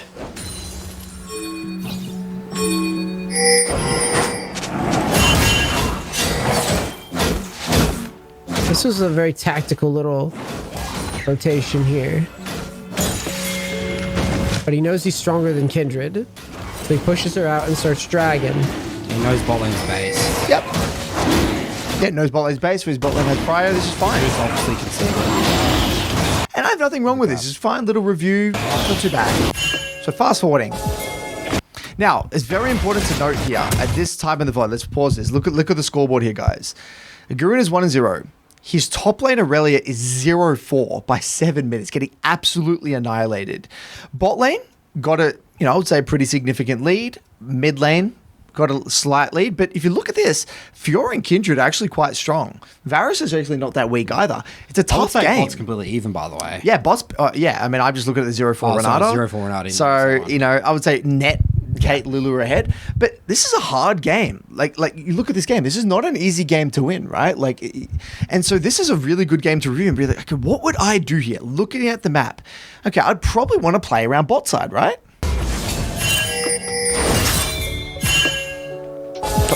All right, so Rally coming back. Notice how he's focusing the camps, getting 6. He's getting level 6. Getting level 6. He sees, look, he's literally seeing Aurelia just die to Fiora here, right? Look at the experience bar right here. Look at the experience bar. Because he knows if he didn't get level 6 off this camp, he would be probably running there right now. Right. Because he knows he needs the protection. He just let Aurelia die. He's trying to squeeze it in. But he literally let Aurelia die here and just got the blue in front of his face. Look at this. He must not want that. He's going to go hold. Oh, he's going to challenge. He knows she doesn't have ult. So this is a really good play from Agurin. He knows his limits. This is champion mastery. He said, he's going to go hold. He probably would have just go held. Neace probably, from the way he's talking about it, probably wouldn't have gone for the kill. So if in the Revod, look at that. He actually said, this is actually good for me. He said, he's probably going to go hold. Assumption, he's making an assumption, what would I do? I'd probably hold. That's a good review from Neace, right? That element. But that is why Agurin, one of the main reasons Agurin is good. Not just his pathing consistency, but he knows his limits on his champion. That's why this is you can't just pick up a champion, play for 15, 20 games and just randomly think you can play it. But think about that. If Neace didn't get this kill, and Agurin did, look at this big shutdown that Agurin gets here. This is game changing. Different game, 400 gold shutdown. Game, yeah. That changes the entire dynamic of the game. That has to be made, has to be executed flawlessly. Otherwise, Agurin will probably fall over and lose this game. He knows she doesn't. One moment. Yep, one moment. So he changes the game completely. So he goes over it, which is good. I like that he took his time to go over this because this is such an important play. Oh. So he gets a massive shutdown off of that shit. It's a massive shutdown. So Wukong's killing it 2-0. But still, okay, bot lane gets the tower. Look at this Caitlyn Lulu. They actually broke tower. They're killing it as well. But still, Aurelia's struggling. Right back to his chickens. He has no ult. He doesn't have flash here. But he gets enough for his evolve. For his smite. Yeah, so it's a good adaptation. He doesn't have ult and he doesn't have flash, but he sees Aurelia's moving. They're pretty overextended. So helps his Aurelia. I think it's a no harm, no foul type play. He's not using his W for any reason. So it goes over this play. This is all fine. Now, look at this. At this point here, after this play here, right? I was going to go right here. So they kill the Karma. Boom. This would be a great point to pause the VOD and say, what would I do? What's next? What's next? What would I do, right? Now, looking at the game, a lot of people, sorry, they didn't actually get bot tower. They just got plates. They're just dominating bot side. So at this point, right, a lot of junglers, what would they do, Nathan? How much gold has he got in his inventory? Well, we don't know how much. I think he just came off a reset. But given the win cons, most of them would probably do that. Yep. Or you don't really need to quadrant too much at this stage of the game because you're pretty fine. Or they might do that. The bot's coming off a wave, I'll something probably like that. Bot so it's go maybe bot side, go help just bot. Finish off the bot tower. Bot tower, do something around bot. Or, so that or that. Either ignore that, either or. Yeah, probably around bot side, right? Yeah. You would assume that. What does Agurin do here? Nice one. So fast forwarding, goes to bot side, goes to red, skips crows, goes top. They're just skimming through this. And they're, look what he says here. All right, so now he's going to try to kill Fiora again.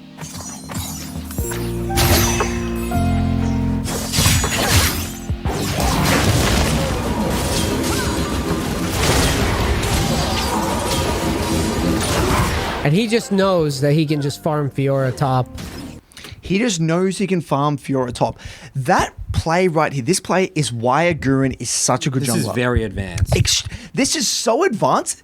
You know why? Because he knows, right? He knows that his bot lane is already winning 2v2. They don't need him there. If Kindred comes and ganks, they'll get... Yeah, they will 2v3. So they're so far ahead. Doesn't matter. So And also... Kindred doesn't even know if Kindred could easily counting it because Kindred's perspective... Kindred's thinking that he's going to go Wukong's bot gonna be there to side. finish Exactly. off. So the big brain Agurin thinks, okay... He's basically 2 plays at once. It's 2 plays at once. He's feinting pressure bot side Faking it. because Kindred doesn't want to take that 3v3 bot side. And if he helps top, he's simultaneously stemming the bleeding top side because Fiora's their win Denying con. their only win Denying their condition. only It's their win only con win condition. and creating space for the Caitlyn Lulu to do their thing. Yeah. This was such a big brain play. And this is the crazy thing, right? You would never spot this. What he did, he just skims over the part that he passed top and he just knows that he can kill top. That's yes, there was one aspect of it mechanically. Yes, he did know that he could kill top because he knows Fiora has no flash. But okay, why? Why does he know? Look at the wave. The wave's building out. He knows he actually has to help Aurelia, and on top of that, he knows Fiora is not going to think that Wukong's going to be here. And on top of that, yeah, because in his mind, he probably has this warded as well. He simply think there's no way Wukong's going to be here, and it's a melee versus melee matchup, so it's highly likely he can kill. So Agurin is just got an insanely big brain, but he just looks over this. And now you may say at this point, because there's 2 ways of viewing this. I mean, when I'm looking at someone to review this, if this was a diamond player reviewing a high-level challenger VOD, this is why I say, yes, you can take things. You can look at the way they play fights. You can look at their abilities. You can look at some major decisions. But if you don't have the knowledge of a high challenger player, you actually don't know what they're doing. Like I'm a mid coach. When I see 95% of people who review like Showmaker, Chovy, whatever, they actually don't know what he's doing. They can get the basics and they can maybe 85% of it, but they don't actually know the really, really small details that he's doing. Neace doesn't know why Agurin path topside here. He doesn't. He didn't even think about it. That is why Agurin is rank 1. It's his understanding of limits is one aspect of why Agurin is good. But his pathing, which is actually an insanely big part of this play, was completely overlooked. He knows he can pretty much just ult and go.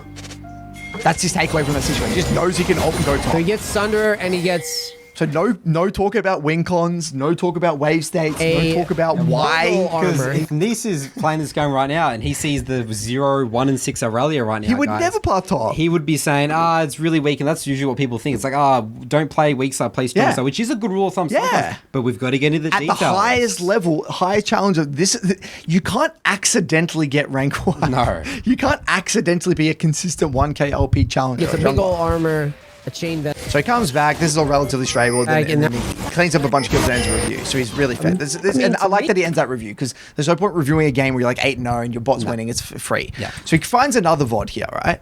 Let's get into He this. starts red. So let's look at the comps here again. We got Shen into Jax. And then look what we've got bot. Samira Blitzcrank into Zeri Lulu. Where are you going to path, Nathan? It's absolutely what Blitzcrank is. Very good against the Channa supports, needs suppression, needs the jungler pathing. If I'm playing Blitzcrank or Nautilus here and my jungler's pathing away from me, I'm quite upset. You're very upset. I'm a secondary Nautilus main. Shen is not your win con here. You need to play around. Shen can just concede. Yes, weak top side. tower, and get Shen ulted. They just 4-man die bot Play again away and from the again Shen. and again. Play towards the Blitzcrank into Enchanter lane, right? It makes sense why Wukong is starting topside and passing bot. Specific to this game. Specific to this game.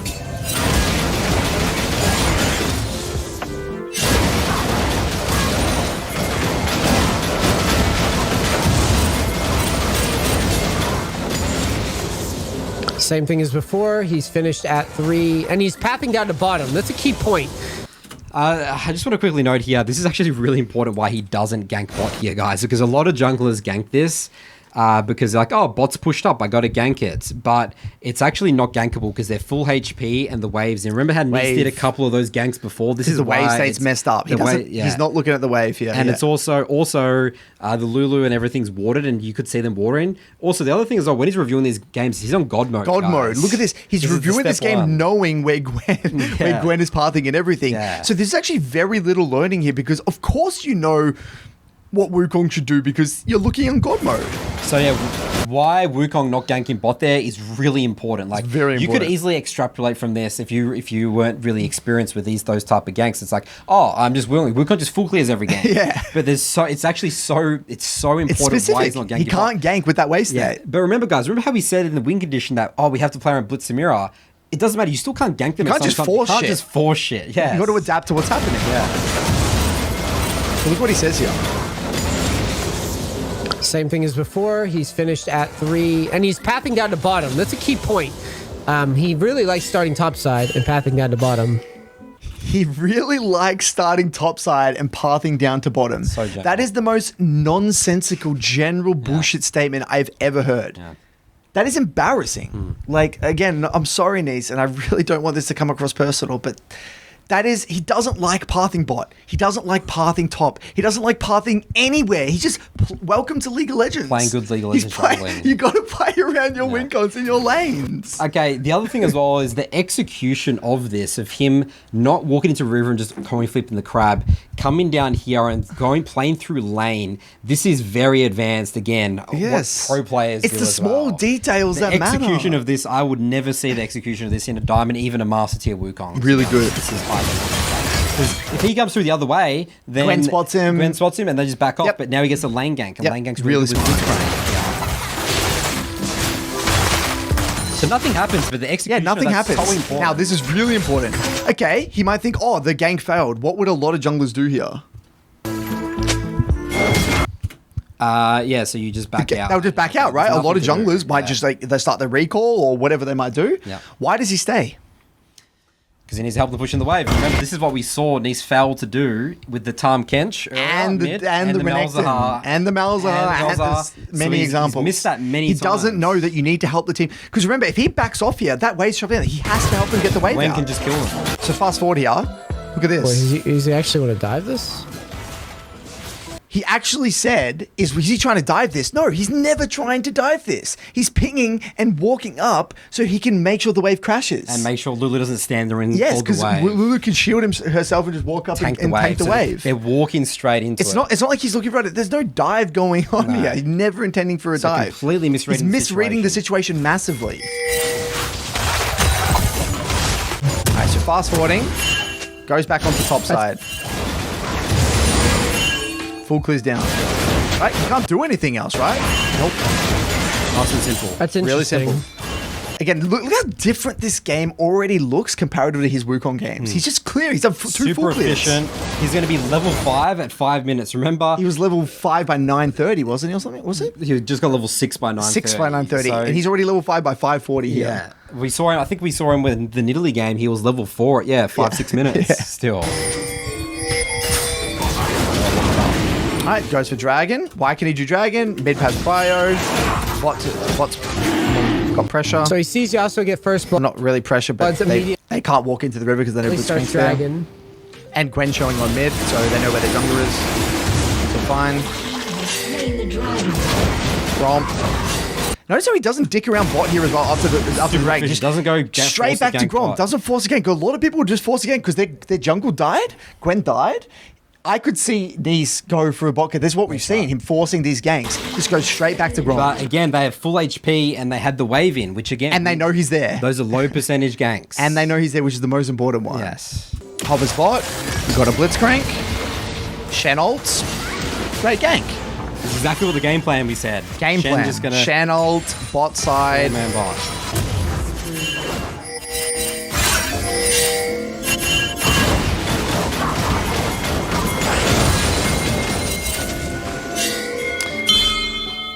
Now, this is a very important part of the review.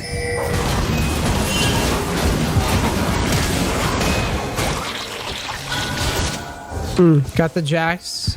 So that's actually, in my opinion, a questionable play from Agurin. I don't even think Agurin wanted this. Agurin, in my opinion, doesn't really want to gank this Jax. I think he just wants to go back bot, like top to bot again or something. But he actually, if you actually look at this, Blitzcrank was roaming. So he is just adapting to what Blitzcrank's doing here. Blitzcrank goes top. So he's like, well, Blitzcrank's here. He's moving. Might Wave's make it kind of in a good aggressive, spot. Like it's somewhat gankable. I don't think he's not going into this thinking, oh yes, I can trade ult for ult with Jax or anything like that. It's just like, I'm here, my Blitzcrank's already roaming. I kind of feel pressured to make this play. If Blitzcrank went bot, he would just be pathing back. He would just be bot pathing back bot. He's just adapting to what the Blitzcrank is doing here. So this is what I call support. That's not even that. Yeah, that's not even a good gank. Trading ult for R as Wukong into Jax is not worth it at all. That's what I call support Jax roaming using syndrome. ult. They love to roam instead of just Back diving to bot. clearing. Full clears back down, not this is wasting time. all-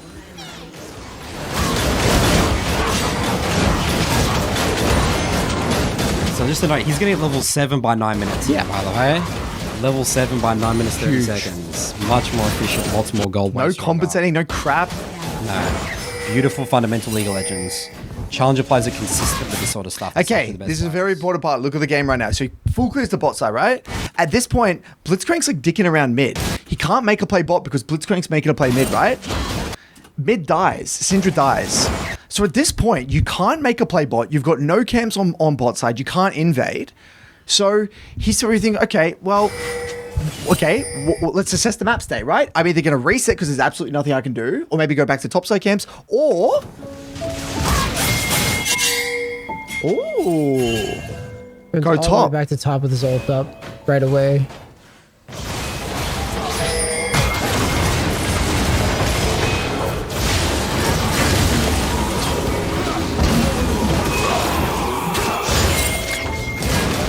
He sure does love terrorizing top laners with Wukong too. He sure does like terrorizing top laners. This was, again, a very calculated gank. He's on the map. He pans his camera, I guarantee you, sees that the wave is stuck outside Shen's tower, knows that he's already burnt the flash, or Jack's actually burnt flash before. Samira's in base as well. Samira's, and there's nothing he can do bot side. It's the only play he can make. But more importantly, he knows the play can work. Why? Because of the wave state. What's happening in the lane? There's no way, I guarantee you, Agurin would never have gone top here if the wave was there. $1 billion would never have gone there. He's going there only because of the wave. He's adapting to what's in front of his face. This is why we get into the details, guys. You can't have these general statements. But notice that there's no pausing the VOD to be like, okay, my mid died, my bot's coming back out. What would I do? Would I reset, go straight back bot? Would I ping for rift? Like, what? There's no... You're in situations like this, Neace, so you're struggling, but you're not comparing. There's no comparison going on. There's no real... There's not learning, not much learning. And he says his general statement. He loves terrorizing top laners. He loves ganking bot. No, he doesn't love doing jack shit. He just likes playing League of Legends. This Good is just League of Legends, good jungling. adapting to what's happening around you. And then he ends that review, which is fair enough. He's pretty bloody fair. Good end of review. Now, this was the banger. Okay, so again, top to bot. Why would he go top to bot here, Nathan? So we've got a Karma and Sif. So this just keeps happening. He's got very high pressure bot High lanes pressure during bot run. lane. Siva Karma into an alley. That's a very low range bot lane. Like the way if I'm playing Alistar against that, like I'm just there's nothing I can do. I'm just gonna get poked on me. And it's such a great lane to just minimize top. Gragas, into Jax. It's a good matchup for Gragas. Maokai can't do jack shit there. That's great. You play bot side, you 100% will win every 3v3. Specific to the matchups. Mid's actually pretty important as well to be looking at because it is a heavy relatively melee versus melee heavy trading. So I'm thinking around mid to bot But type. bot, I have to be there to protect. Yes. It's very important. That Karma and Siva you don't want to let them die to a Maokai at all. Because if Alistair and Smith start snowballing, the game becomes very hard. So to give a bit of context, what happens here is that Silas, this is not a random ward. He was like confused why Silas warded level 1. When you're versing Aurelia, you already know you're going to get shoved in early. So you actually, no point holding onto your ward. So you might as well use your ward level 1 for scouting. I actually do that if you're getting... you get shit on in an early game matchup. So fast forwarding here, Wukong adapts to the fact that Maokai shows on an early ward here. He moves to Maokai because he sees and it leads into like this invade. Probably does a great... Right, and because his bot lane is a Siva Karma, they have shoved, they're able to back him up. He's able to go for this invade because his bot has prio. He actually identifies that in the review, which is good from him. Turns into this Fiesta. Jax dies. Off a bit, I guess. It's so interesting. I want to say this comment here. Probably does aggressive because he has... Back here, sorry. So he moves...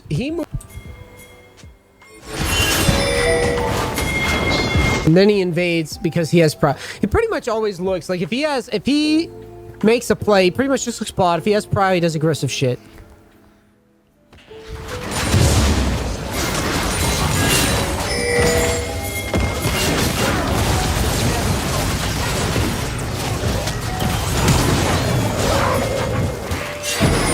And he wins off of this shit.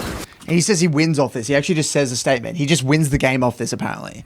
It's so interesting you say that because like he's so obsessed with that 3-gank or like the whole first gank of the game. Like it's like kind of mental baggage It's like for him. win or lose a game. He think that the game is won or lost off this what happens at level 3. That's just one aspect of the game.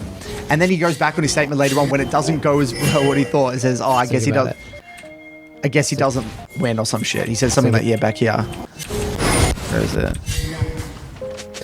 He doesn't win off of it, I guess. Doesn't win off of it.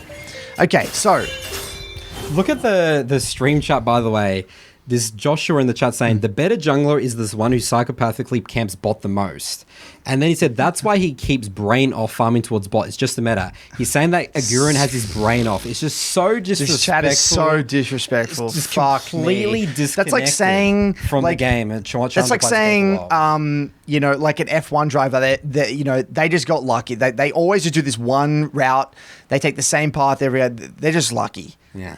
You know, they're not using their brain. Nah. It's Novak Djokovic always just goes to one side of the court. He's just brain off, just lucky. I mean, if this isn't your chat, this needs to be called out instantly. You call bullshit on this stuff. Ridiculous. Come on, guys. Okay, so anyway, so Agurin adapts beautifully to the heavy trading mid. You'll see in a second, like he looks for a dive, nothing He's happens. always thinking about diving. He's always thinking about it. And then looks at mid, heavy trading melee versus melee matchup, adapts. Is that with a clean up, get a kill? Yeah, this is what we identified at the beginning of the game. Yeah, you can actually prime your brain to be thinking about this shit anyway. Barely got away with that one. So he gets a kill. Now look at this. Wave's in a really awkward spot. He can't really do much top here. So it doesn't waste time, right? Nothing you can do there.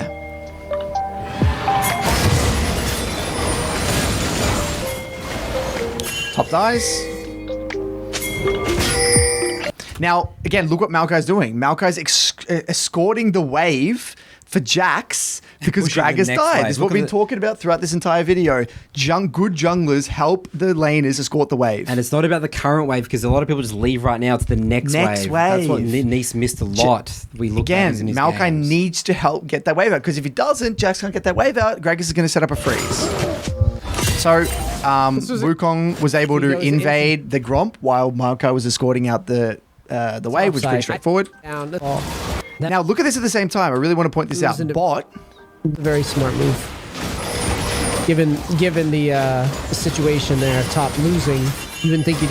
Now, boom. Look at this. So he reset, come back onto bot side. Bot just died. So at this point, look at the game. Gragas is now 0-2. Mid's not amazing. That's a hard matchup for Silas as well.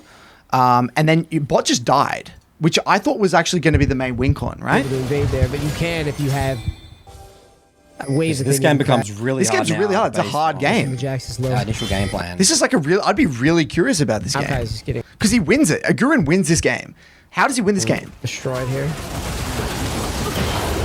Okay, bot dies again. 2,000 gold difference, 7-1. Jax kills top 7-1. And then Agurin ganks mid, kills mid. Boom. It's an interesting flash. I don't know if it's needed. Is it needed? Critiques he could have used flash or should have used flash. They kind of look at the small micro details. I don't mind that. I think it's good to look at the small details when you're refining skirmishing because he does need to improve his skirmishing. I've seen what and then ends the review. That's the VOD that he needs to learn from. Yeah, looking at the state of the scoreboard here, Look at the state of the scoreboard. How does Agurin win this game? Neace would just be checked out saying his teammates suck, everything. Agurin wins this game, guys. How? Please. So, again, this would be, in his mind, an auto loss. Teammates are shit. Matchmaking. Agurin wins it. I played for bot because I'm forcing bot. And the game's all about bot diff. Whoever wins bot wins the game. Yep. And my bot died. Of his bot lane. Even at the beginning, Curtis and I said if bot gets behind, it's hard. Like I'm actually curious. I'm curious. I genuinely want to know how he wins this game. Well and the game ends the review right here. Yeah, as I'm grabbing my popcorn and getting ready and trying to get my learning. Yeah. I don't know what to do. He ends the flash. I don't know if it's needed. But anyway, my ass beat on the server. Fucking jungle. I'm tired. Oh shit! I gotta do like a full. So anyway, he essentially, ends the review, and that's it, getting into his games now. That's his review session. Now, I'm going to pose a question to you guys out there watching this video. There are two ways to interpret this entire review. This could be his genuine level of play of the game. Like he doesn't have the understanding of jungle to really get max value. He doesn't know what to look for. And he's actually innocent, and he's just trying to learn. And we wouldn't blame any of our diamond clients or anything. Yeah, if this was a diamond in my program, I would. It's like, oh, okay, that's fine. He's genuinely. It's our job to educate. It's our job to educate. For me, I can't tell if this is Neace genuinely not knowing enough about the game, or is he kind of putting on a facade where it's like a fake process? He's pretending to be learning and reviewing to please the audience and keep the haters off his back, to show that he's actually reviewing and trying to learn. And he's not really getting into the details, hence like the God mode reviews, not pausing and genuinely being curious, closing the VODs when it's actually genuinely good learning. Because there's a lot of red flags to me. I get clients in my coaching session. Nathan, you said to this meeting, we spoke about this at the BBC many times. It's very sexy to put on a front of putting a fake review, a fake process, because then it protects you. It's like, guys, I'm reviewing. I'm doing it all. I'm doing it all, and I'm still losing. Because then the blame, what does it go back onto? If I'm doing the process, I'm doing the reviews, I'm doing all this, and I'm still losing, it has to be the MMR, the matchmaking, the champions. So you're basically, it's like a way of making you feel better about the other things. So I don't know. I don't want to jump to that conclusion. So that's why I'm going to pose it to you guys. What do you guys think? Is it his genuine level of play of the game? He doesn't really know much about the game. He's not really great at reviewing. Or is he kind of playing dumb and this is a bit of a fake process, a bit of a facade? Very curious to hear what you guys think. So I thought it'd be really fitting to compare. We've been talking a lot about reviews, review quality, getting max learning, taking responsibility. These are the themes of today's video. I thought it'd be really fitting to talk about a game that I review of my own and how I would take away and how I would take responsibility here. So this is a Yone game that I played a few days ago. And essentially, this was a really hard game where I had a genuine like kind of troll support who went like 0-12 or something like that, right? And a lot of people in games like this, as we've seen, it's very convenient to blame the person that goes 0-12 that runs it down. But there's always things you can take away, and I want to talk about what a challenger level review would look like. So I'm not even looking at deaths at this point. If I'm really reviewing at a high level, I'm looking at missed opportunities as well as deaths. So here I'm actually playing into a Kassadin, and I have the wave frozen. I'm in a really good position here, and I get complacent. I've got a freeze here. I'm in a beautiful position. Look at this. Kassadin's like half HP. I got ignite. Fantastic. I have ult. I got berserker grease. It's go time right now. Look what I do here. I AoE the wave, because I'm tunnel vision on stacking my Q3, and then I AoE the wave and break my freeze. Ooh. And now Kassadin can just chill, because now the wave's just going to come back out. And this, even though I don't die, even though I don't make a game-losing play, in my mind, this is a huge mistake. This is a Yone fundamental. I've broken the freeze. This actually means that I can't get a solo kill anymore. Yeah, so it looks advanced. So look, there's no big flaw, but it's just a missed opportunity. Just missed opportunities. This is the thought of things I look for.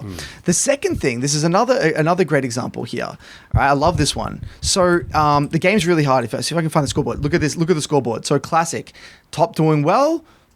This guy, my bot lane lost the tower at 10 minutes. Support, he was really having a rough game. I just insta-muted all, focused on myself. Now, I know in this situation, my Graves was pathing, just based and pathing away from me. And the wave at this point in the side lane is coming out to me. There's actually no reason for me to touch the wave here, because I just need to get to my Bork. I need to relax. I need to farm. I'm a Yone. I scale. So all I should do right now is let the wave come out to my tier 2. I shouldn't touch this wave. But I got cocky and I thought to myself, yeah, I might be. It's not necessarily your jungler's in base, the map state. Because I'm stronger than Kassadin, yeah. But my jungler's not here, and their jungler could be here. And instead of waiting for the wave to come out, I get cocky, try to contest the Kassadin here, and what do we see in a second?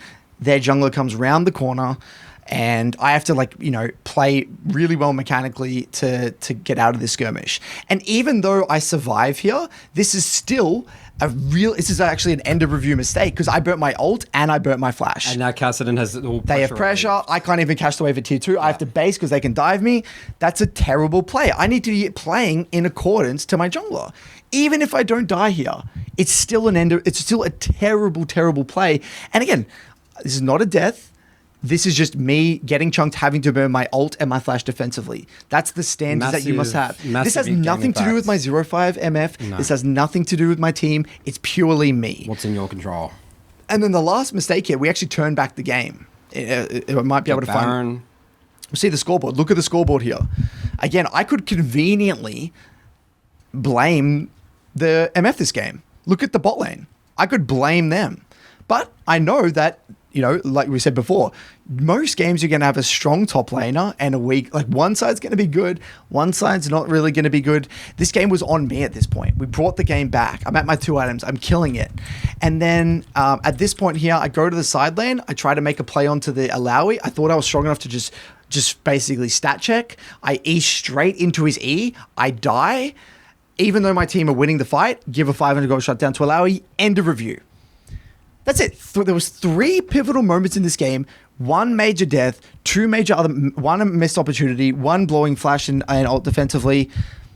And look at this. I could easily from this point say, I was probably going to lose the game anyway. Hard game. That's the key thing, is that it's not even about winning or losing the game. It's just about the decision making. That's it. Like, you're not focused on it. Like, people could easily review this and be like, well, the game was impossible to win anyway. That's the thing that gets off. Yeah, it doesn't matter. It doesn't matter. This is the things that I can take away. Oh, okay. Actually, my understanding of limits with Alawi was really not that good. And then I'm making players aggressive with my junglers in base when they are doing. These are just fundamental mistakes that I need to fix. All games, not just this one. And again, this is not to compare. Look at me, I'm better than Neace because of the quality of my decisions in game. There's nothing about my level of play. It's the quality of my review process. It's the review process, not the play here. Okay, that's why I cannot stress that enough.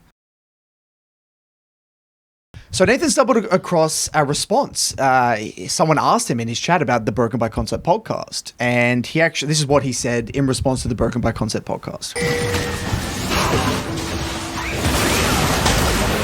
Look, I'm not here to shit on Coach Curtis and those guys because I genuinely don't dislike. I genuinely don't dislike their podcast. Genuinely, truly, I don't. I don't think it's. But I also don't really think it's fair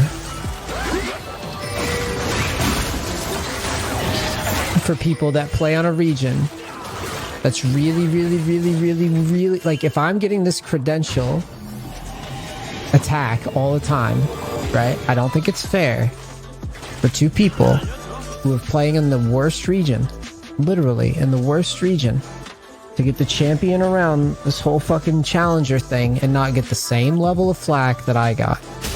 That's all I'm saying. I also think it's very fitting that they get to sit on a region with the same MMR disparities and problems that I'm bitching about.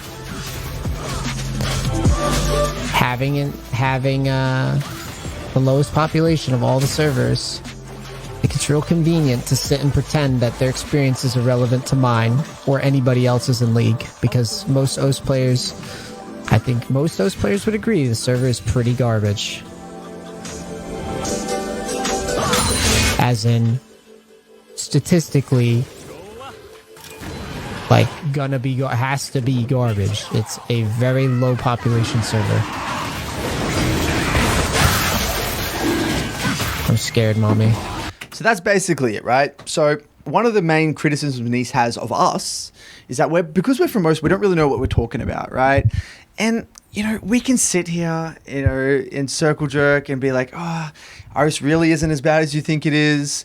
We've been to Korea many times. Show all those pro players. Show all the pro players that have come from OS, blah, blah, blah, blah, blah. We can go through that whole thing. I don't think the audience isn't going to get any value from that. Then it just becomes an ego battle. That's not what we're interested in.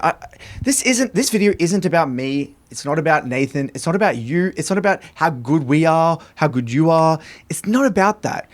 The message that I want to push, it's about the narratives. It's about the messages that are being pushed into the community. Approach to the general game, approach to improvement, really questioning in the community. I sort of want everyone to come together and think about, what do we want improvement to look like? What do we think and it what's looks the like? alternative to... Okay, we pose these ideas, right? Taking responsibility, you know, getting into the details. We pose these ideas and it's like, what's the alternative to that? The alternative is not get into the details, blame other people, That's just miserable, and it's not really something. It's not how we see the game it's to be not how we see the enjoyed. game. The game's so awesome when you follow what we've just talked about. Okay, and so he talks a lot about us as players and how we don't have the credentials. We don't know what it's like Our to go through what experiences- he's done or what anyone. We don't know what it's like, right? Yeah.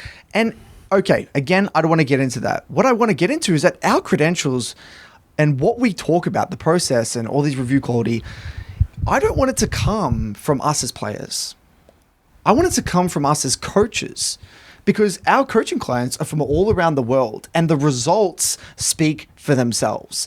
It's not about Nathan or me being challenger for X amount of seasons, because, okay, you can just write that off as OS. If you want to do that, that's okay. It's us as coaches. Nathan doing 6,000 jungle reviews over 4 years. Myself doing around 4,000 mid lane only reviews. We have done thousands and thousands of coaching, and we Dedicated know every day for 3-4 years. we know studying what the gets game. results, right? And so rather than blabbering about it, we're just going to put on the screen a bunch of just people following the process in our programs, getting results, and have healthier relationships with the game. So if you want to go ahead and read these, take time to pause the video, take a look at them. They're a really good read. And this is a handful. These are just some of the recent ones over the past 2 months or something. 3-4 months. 3-4 months that we've picked out that mention the process. And again, it's not about me or Nathan. It's about the community. It's about the other people getting success. So don't worry about us. You can shit on us. Again, you said earlier we can hate on you. You can hate on us. Feel free to do that. I understand. But remember, it's not about us. It's about the community. This video is a conversation about what does it look like to have a healthy relationship with the game, understanding all the misconceptions people have around the ranking system, the MMR system that we were talking about, breaking the narratives at the beginning, realizing how much of an influence you actually are having on your games. Yeah, 100%. And I think this segues beautifully into what would we recommend for Neace, right? Neace is obviously in a bit of a hole, right? There's no denying that. He's in a bit of a hole. Okay, so ultimately he's in Korea, right? He's committed. He's not only in Korea for SoloQ. It sounds like he's in there for external situations, like his real life situation. I think first and foremost, whether it's our client, no matter if it's from the SoloQ or from the Midland Academy, if you see someone in a hole, we generally recommend taking a break first. I think a week break, 5 days break, even just a few days break away from the game, get away from the PC, would do wonders. Get a bit of clarity, go for a hike, do something nature related, come back with a fresh perspective, do some reflection, soul searching. Yeah. And then, just really simple, champ pool. Get your champ pool sorted. Pick 2 champions, 1 champion, doesn't matter, however you want to do it. Just stick to a champion. All right? Stick to a role, actually. Stick to a role and stick to a champion. Figure out some sort of a process, whether it doesn't, we talk about the 3 block process. In your case, you might want to do 4 game blocks, 5 game blocks. It's totally up to you. I think a process would do wonders. I also think getting more into the details inside the review, stop blaming teammates, take responsibility with a curious mindset, a problem solving mindset. How are you contributing to situations rather than blaming the MMR, right? And most importantly, accept that you are the rank that you are playing at right now. Even if that wasn't the case, right? Like I say this to clients. Even if you were better than you are right now, let's just, for the sake of a thought experiment to help you perform better right now, just pretend, just believe that you are for now, because it will make you perform better. Would you have any other advice, Nathan? What about people that feel like they're in this trap and like they're like, oh, everything that I'm seeing here is Neace. And it's like, you can't just change your perspective sort of overnight. Like, It's a long-term thing. This is, understand, that's the thing. It's a long-term process. And essentially, again, because what we're saying here with Neace, this is the extreme. This is on one end. What's ideally going to happen, and this is actually what happened with me, is that something like, so you're at rock bottom. You're at rock bottom. And then you're like, okay, I'm going to train something. Something has to change. I'm going to change something. And then you change something, and then you go into the bad habits a little bit again. But again, you sort of like learnt a little bit. And then you reflect and then move on. And then you get a little bit better, and then a little bit better. And then suddenly like the process starts working. And you get some results. You know, a little bit of results. You're getting a feel of how good champion mastery feels and playing a smaller champion pool. And then, and then slowly, again, it's not going to change overnight. That's the key thing here. Like, if this is a client right now for us, it's impossible for him. This is like a year. In his current state, you're not going anywhere. This will take years, I think, for him. For him, he's a pretty big case. Especially for long-term players, like older players. I feel like they're really And his ingrained narratives are narratives. very ingrained. Very It strong. would take a long time, So yeah, changing the perspective. Just want to note is that that's going to be hard. It's not overnight. You need to accept that it's going to be very hard. It doesn't change overnight because that's where everything underlying everything. You got to change your entire perspective of the game and how you're impacting the game And growth mindset. Games. Building up a growth mindset, not being a fixed mindset, not thinking the system's rigged against you because that's false. Yep. So hopefully, again, this was a video for the community, and I want to finish this video by saying, guys, we went out on a limb to make this video. Right, like we said, we had this conversation off camera. We said we could look like the biggest jealous haters in the world right now, and there are probably many people watching this who are fans of Neace who are probably thinking, "Yeah, screw these guys. They just hate Neace. They're hating on him. He's a hater. Let's ignore these guys," type thing. We understand that some people are going to have that response, but again, we cannot sit back as coaches inside the community. He's our colleague in a way when you think about it. Neace is a colleague. He's another fellow high level, very, very popular coach in a weather. Influence in the community. He's influencing the community. We have an obligation to call this behavior out because it's causing massive systemic problems, whether he's aware of it or not. And so this video was first and foremost for the community. We hope that you can take something away from it, whether it's in your review process, your relationship with the game, problem-solving mindset. If you haven't watched the first video in the series, I highly recommend you do that because that also gets into that problem-solving mindset a little bit more granularly, I would say. Otherwise, thanks for watching and see you for the next PPC episode.